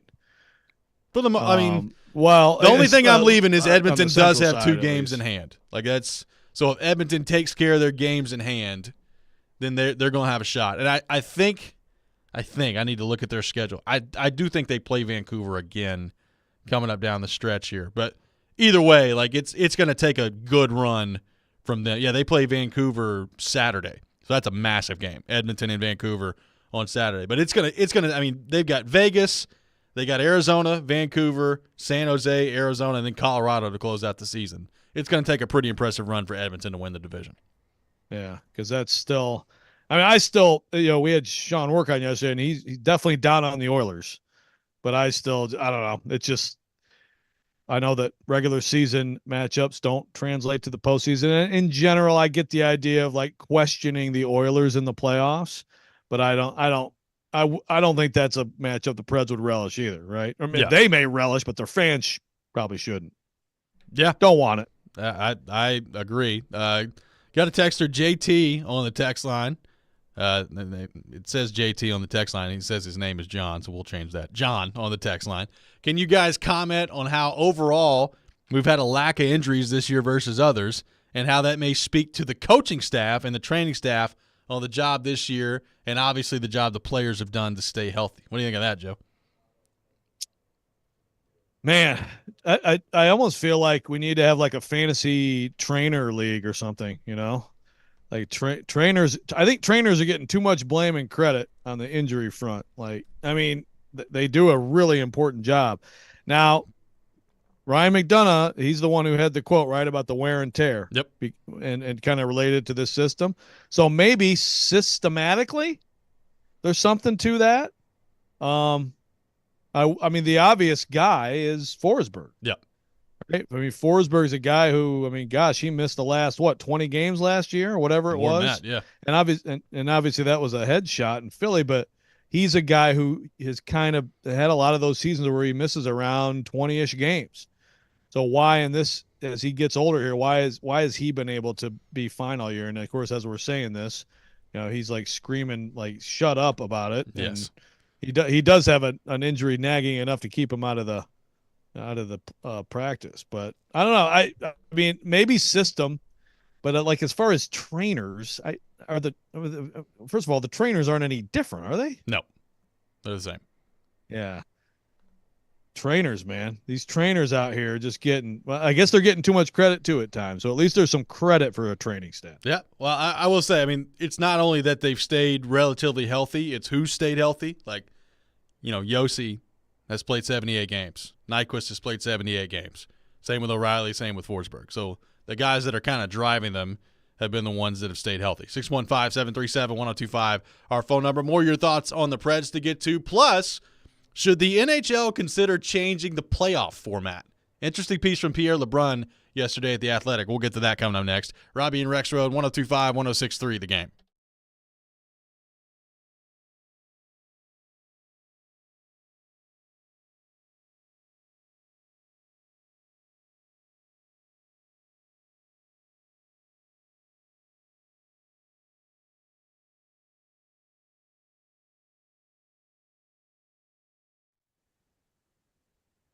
Dingers, blasts, moonshots, whatever you want to call them. Everybody loves home runs. And with FanDuel's Dinger Tuesdays, you can love them even more. Joe Rex here to let you know.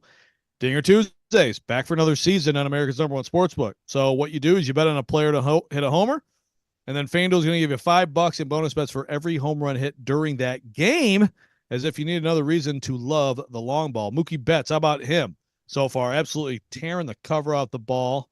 I'd look at him and they're going to, I think they play Florida. How about that? Little Braves Marlins.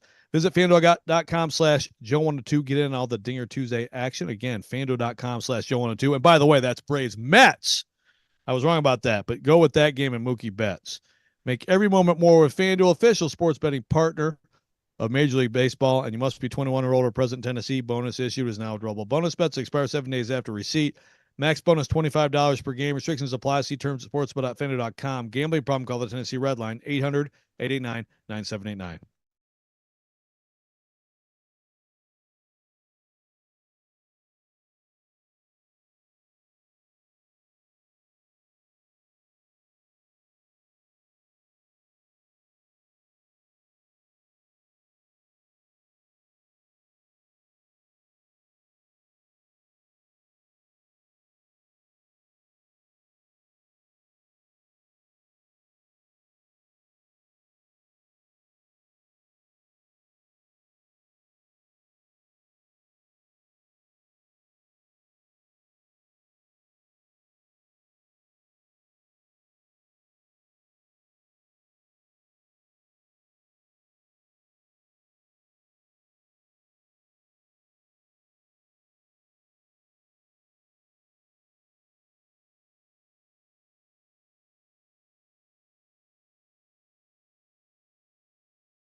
Welcome back in. Robby and Rexrode, 102.5, 106.3 The Game, brought to you by Chuck McDowell and Medical House Calls, Middle Tennessee's best medical care in the comfort and safety of your own home. For more information, go to medicalhousecalls.com. Medical House Calls, where the nearest clinic is your home. Live from our Busy Bee Plumbing, Heating, and Air Conditioning Game Nashville studios, home of the $99 yearly Beehive membership, where the buzz is always about great service. Preds back in action tonight, taking on the Jets with an opportunity to clinch a playoff berth.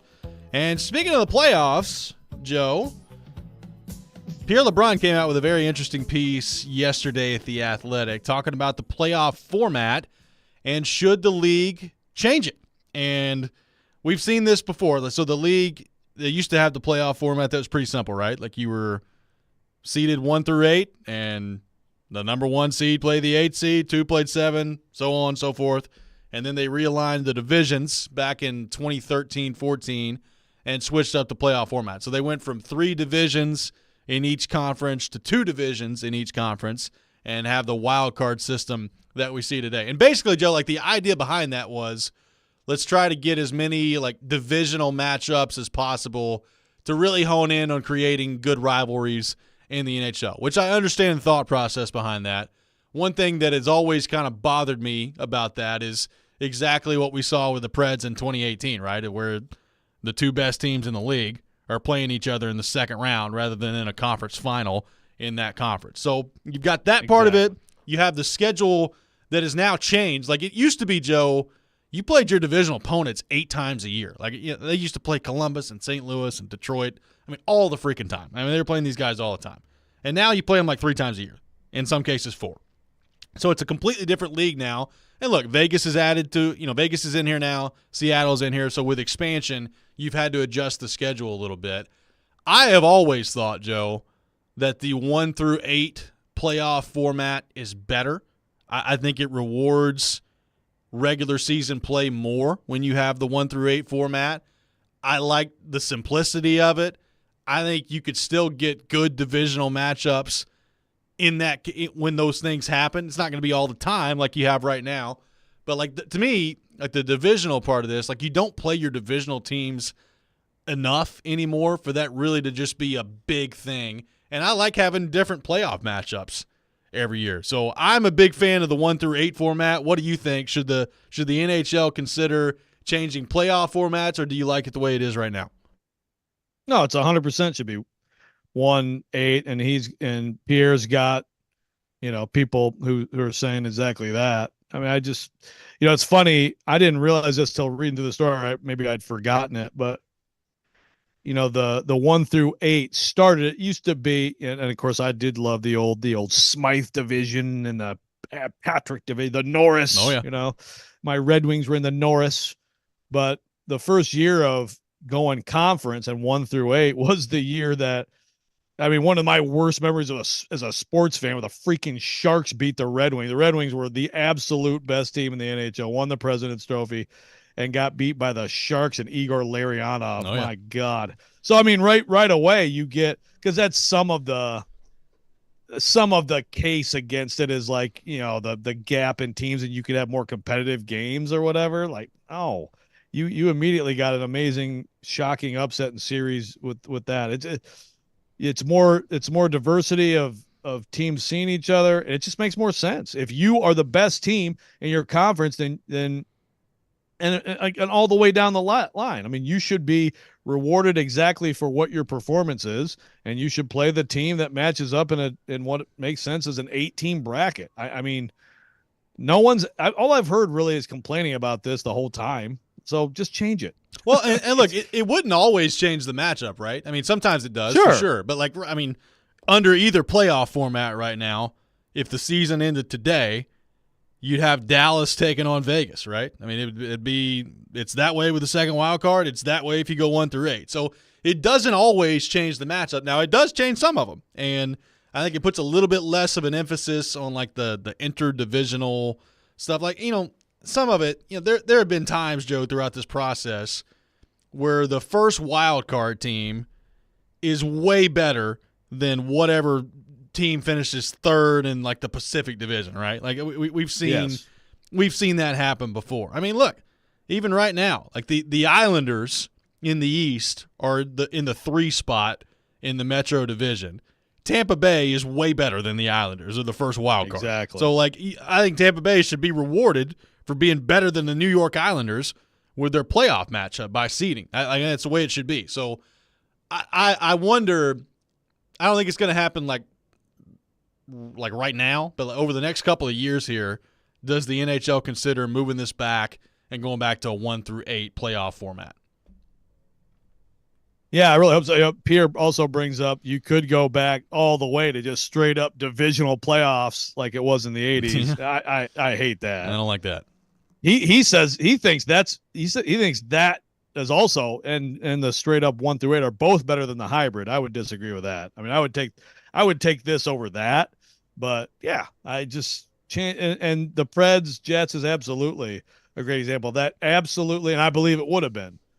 You don't know. I mean, the Jets didn't. I thought the Jets were going to go on and win it. They didn't. But I think there's a good chance. That should have been a conference final. That series should have been a conference final in that particular year in 17-18. Those were the 2 best teams in the league. Yeah. and they played in the second round, and they went 7, and it was fantastic. It was totally roller coaster, unpredictable series, but like that, I mean, half of the conversation during that series was, why the heck is this happening right now?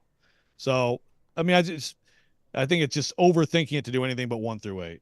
Oh, by the way, the Predators would be the 6 right now if that was how they did it. They're at 94 points.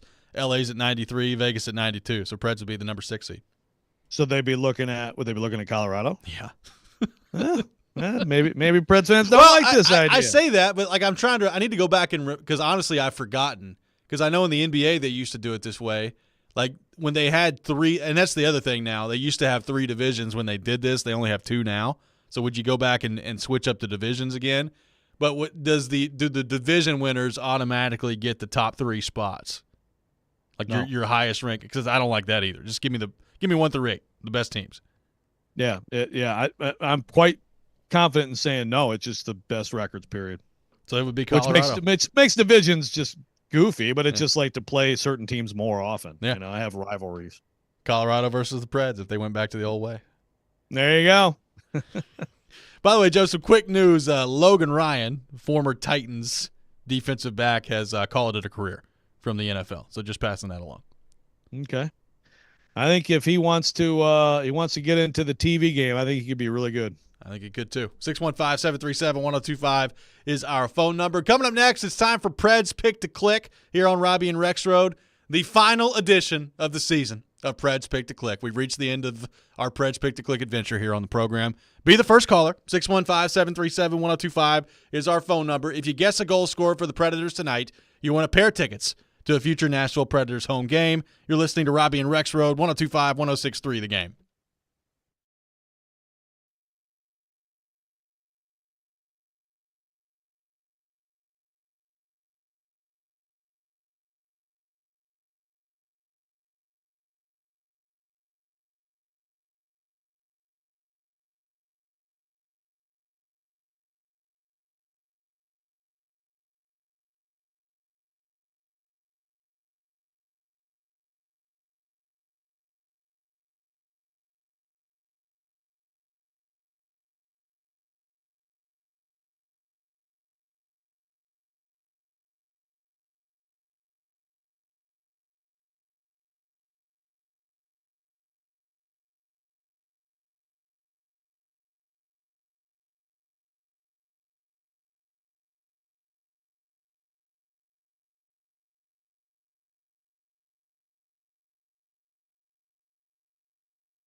It's time for Preds Picks to click. And a shot at the score. Do you think you know who will score a goal in tonight's Predators game? Little give and go. Shoot your shot for a chance to win Preds tickets. Call 615-737-1025 now. Pick to Click is brought to you by TJ Anderson Homes of Benchmark Realty. Visit tjandersonhomes.com to see why they are preferred so often. It's Pick to Click, now on Robby and Rexrode. It is time for the final edition of Preds Pick to Click for this season, presented by TJ Anderson Homes of Benchmark Realty. List your home with TJ to get your home seen, heard, and sold. Joe, some bad news for you in the final standings update of the year. The listeners have won at 19 correct answers. You're at 17. You can no longer catch them in the competition. Nick Keyser with 11. I'm at 9. So congratulations to the listeners for winning the competition, Joe Rexrode. Wait a minute. We have 2 games, right? I'm just telling you what I was told. This is the final Preds Pick to Click of the year. Oh, how convenient for the listeners. So the Chicago game Friday, when I could have a chance to be co-champions, it's just been taken away. All right, it's like the rest for Zach Edey. That Monday, too. They play in Pittsburgh. So, I mean, there's more weekday games. But I forgot about that. Only one more home game after tonight. But wait a minute, we do road games, don't we? Yes, but Am I insane? To win tickets, there's only one more. So that's why it's over. Oh yeah, whatever. Like the people. Oh God, it's about our vanity. Come on, it's just about our pride and vanity. That's right. Whatever. With that in mind, it's all with an asterisk. Yes, this is officially under protest from Rexrode. With that in mind, we go to our 102.5 The Game phone line, driven by WilsonCountyHyundai.com. And welcome in Michael. Michael, good morning. Thanks for calling in. Who is your pick to click for the Preds tonight? Thank you. Got to be Forsberg for the record. There we go. Michael, I appreciate it. Philip Forsberg going for the goal-scoring record tonight, according to Michael. Joe, I'm up first. Luke Shin. Give me Luke Shin in the competition. He puts one in there tonight, his second goal of the year. Luke Shin. Good for you. Forsberg. I think that's a perfect pick. Forsberg, Shin off the board. Joe Rexrode, your pick to click. Did you say the whole scoreboard, by the way? Yeah. Listeners at 19, you're at 17, Keys are at 11, I'm at 9. Okay, good. So it was a blowout this year. So I will go the thing is, like, there's nobody like, it would have been back in the day, you say like Kiefer Sherwood or something. It's like, yeah. But you can get in there and get a goal. Just take Cole Smith and move on. All right, we'll go Cole. I didn't think he'd actually do it. He did. There we go. Cole Smith. Nick Keyser. Done, Cole. Forsberg, Shen, and Smith off the board. You've been doing this all year, so what are you going to do now? Take O'Reilly? No. Yossi? No. I'm going to take Anthony Beauvillier. Oh, yes. Come on. Anthony Beauvillier. Definitely, Rexrode, definitely the first Forsberg, Shen, Smith, Beauvillier combo in the history of the program. Yeah, first and last. I'm rooting for Cody Glass to replace Beauvillier and knock Keyser out before he even has a chance. Yeah, knock Keyser out of contention tonight. So do I win anything among us? I mean, I'm already owed this lunch. I mean, we can't retroactively do it, can we? You didn't win the competition. Yeah, but I guess it should automatically be a competition between the three of us on this, shouldn't it? I guess after I won last year decisively, now we can do this. We can insert this new rule if that's what you want to do. Sure. You got no reward for that? No. Okay. All right. I feel better then. That's good. That's good. Next year we'll have our own separate thing apart from the cheating listeners who just take Forsberg every time. I think we may need to switch it up next year in terms of, the listeners really should win this competition every year because they get to pick first every time.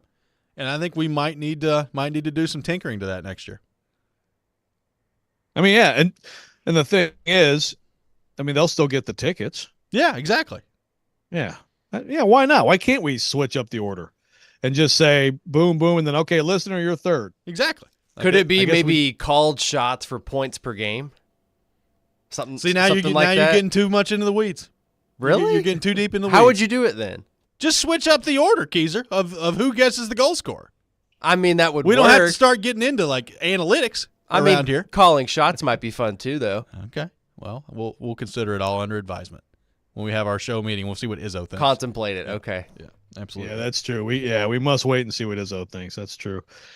Oh my! The viewers have clenched, and it's been broadcasted. That is an outstanding. That's an outstanding text on the text line. Yes. I honestly did not know that anyone used the word clench for clinch. That is just insane to me. Well, see, now I'm rooting to see it tonight, but I think I want to see it organically. Like, we can't have people just now doing it on purpose, right? Everybody's gonna. Yeah, I need Alex Doherty to show me Receipts. proof that he is. I need receipts on this. That he's actually seen someone. Hey, Alex, I really hope we clench tonight. Oh, clenching. So, do the Preds do it tonight? Do they punch their ticket to the playoffs tonight, Joe Rexrode? What do you think of this matchup?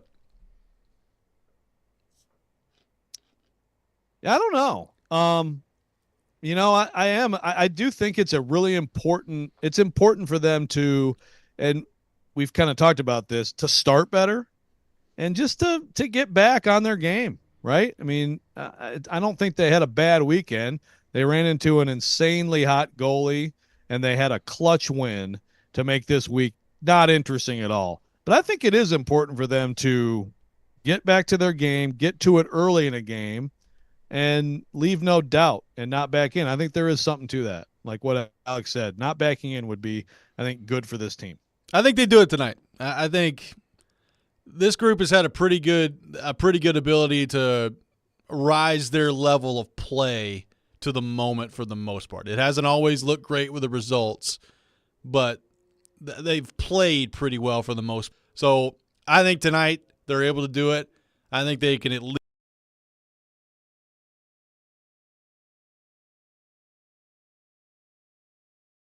you start looking at, all right, what seed's going to be where. Like, I mean, honestly, Joe, I don't think the Predators are sitting here being like, okay, what do we have to do so we can avoid playing the Dallas Stars? Or what do we have to do so we can avoid playing the Colorado Avalanche? Like, I don't think they're sitting in the locker room doing that. I think that's fun for us to do. But it would be nice to just go ahead and get this thing out of the way tonight. I think they do. I think they win. Yeah. All right, it'll be interesting. Some great choices of different ideas on the text line about what else we could do, including relegation. I like the idea of relegation. I kind of like that too. Would Keyser be relegated? No, I would. I'm out of the competition. You'd be relegated. Yeah. So who That's moves the thing. in? Who do we replace it? Big Joe comes in a segment early every. It's interesting, who gets Give me Jeremy Lozon. I take the Hartford Whalers. Are they still in the NHL? Maybe so. Maybe. I mean, relegation's not a bad idea. We just got to come up with a better replacement. Then what am I, just like Preds Pick to Click commissioner next year? Or are we starting this next year for relegation? Yeah, I think we'd have to put all this in place in advance. Okay. So I think relegation may be on the table. Now, what happens if the listeners come in last place? We can't relegate the listeners. Yeah, that's fine. It'll just be among us three. Someone gets relegated, and then Big Joe's the automatic replacement. Okay, I like that. That's good. That's going to do it for us today here on the program. Big one tonight for the Preds. We'll have you covered on that result tomorrow at 6 a.m. Chasing Big Joe is coming up next. You're listening to 102.5, 106.3 The Game.